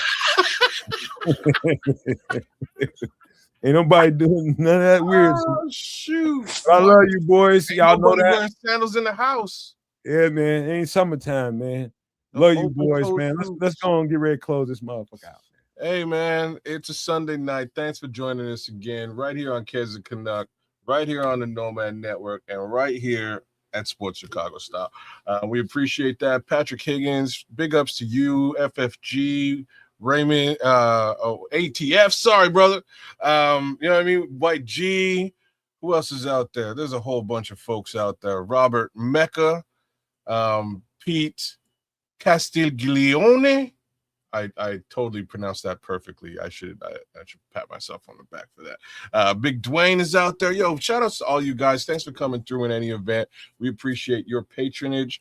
And we'll be back here doing the darn thing again for some extra sauce on Wednesday night. Same thing with the following Sunday. We'll be back at it again. You know, I hope I do agree with Nomad to a certain degree with the DJ thing. There was a lot of just general animosity against the guy, and I don't think he deserved that. I think part of the conversation should be, you know, with respect to what Tripp was saying, the guy was hurt in that moment as well, and played through a lot of pain throughout that season, and that might sort of look like potentially him running what folks thought was a lazy route. And in that regard, I can't really even blame the guy. But you can then look at trainers. You can also look at the fact that, strangely, you know, they didn't hold him off and put somebody else out there, Duvernay, All Day Walker. Who knows? Things they could have done in that situation. But unfortunately, the season's over. I look at the offseason, and we got to get better. We're going to do that. Look at And we're PJ. gonna keep you informed. He's just been peeping the whole time. Ain't said shit. Hey, P. Jack, what it do, my brother? What up, boy? P to the J. What up, P? Hey, real quick, shout out to Michael Jordan and his NASCAR racing team, as they have won their first 3 races of the season, which this is the first time that has ever happened in NASCAR's 77-year history. You be watching that? Michael Jordan out there still doing the damn thing. You be watching NASCAR? No, I just happen to see it. But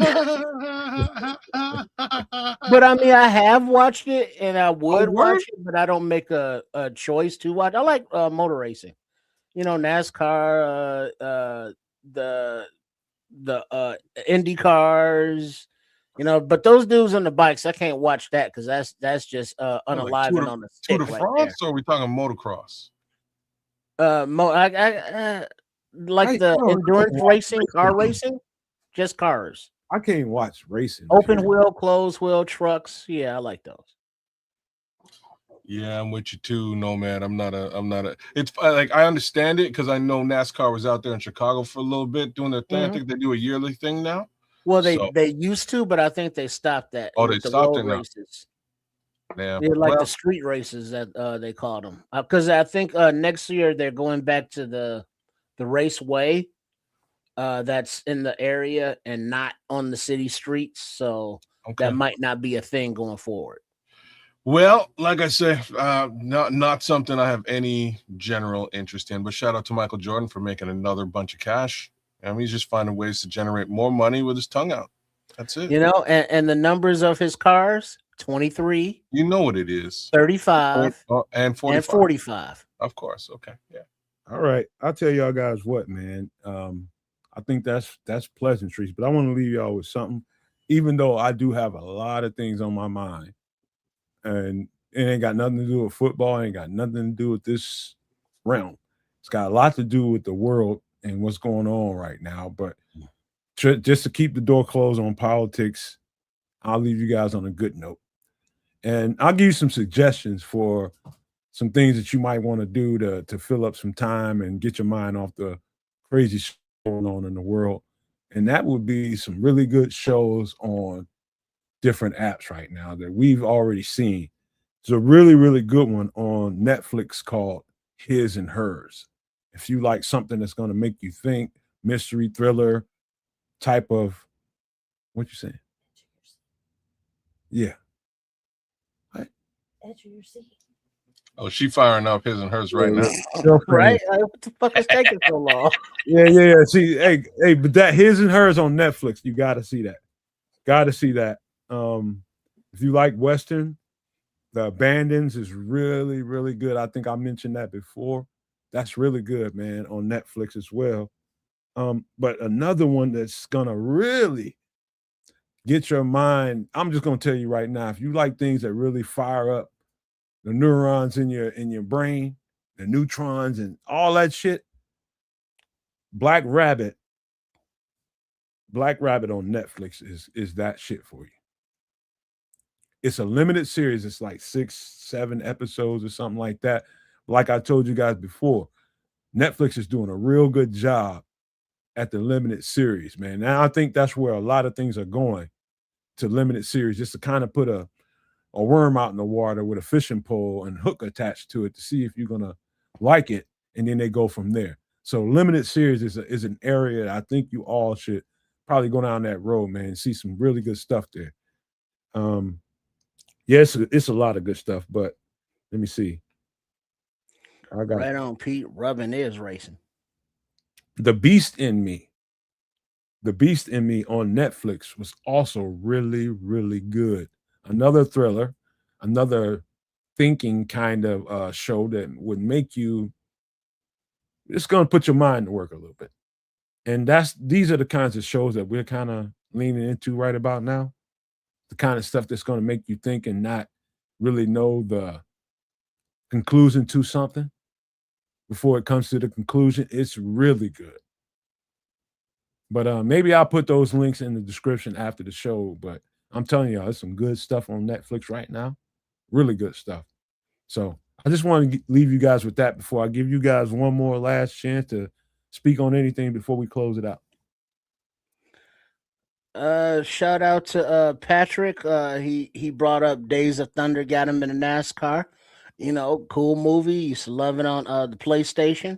And rest in peace to Robert Duvall, who was the pit crew manager in that movie. And one of my favorite quotes from one of his movies: "I love the smell of napalm in the morning. Smells like victory." So yeah. So shout out to everybody and anybody that may be in harm's way in the theater of combat someplace around the globe. Y'all, keep your heads down and get home safe. Kids. Bear down, y'all. Hey, bear down. On the way out the door, before we get out of here, I just want to leave you guys with some nice words and some perspective here. And I'm biting my tongue because I have to, because we don't want to put politics in the middle of this good, solemn place that we have here at the Nomad Network. And it's great that we can come in here and just keep all of that BS outside the bubble. And we keep the bubble what the bubble is. And we do our shit up in here. And we talk about all kinds of stuff. But we keep that nonsense out of here. I'm just letting you guys know I'm biting my tongue big time here. And I just wanted to give you that at the end about those movies, those shows, or just shows here. But the movies we do on Some Extra Sauce, what we got coming up on Wednesday at 8 p.m. Central, is part of the reason why we do that, because you need a distraction from some of the effed up in the world sometime. And I think that's what this show does, man. Whether it's Nomad at Night or Some Extra Sauce, man, it provides a great buffer for at least a few hours for you to really get your mind off of what you probably ought to be thinking about on a regular basis, and that's what the hell is going on and what the hell is about to happen. And so that's why I think we're important. That's why I think we're powerful. And that's why I think these three guys that you see here on the screen, this is why you need to come here. It's because you need that relief. Because if you get your mind wrapped around all the other stuff that's going on right now, it's going to put you somewhere in a facility. I'm just telling you that right now. And so you want relief, you want something to make you feel better about what's going on in this life right now, come to the Nomad Network and come and join Some Extra Sauce on Wednesday at 8 p.m. Central. Good relief for what's going on in this life. And I just want to say I love you guys. I love these two guys on the screen. They my brothers. And I just want to leave you guys with these famous words. Love, peace, and hair grease, y'all.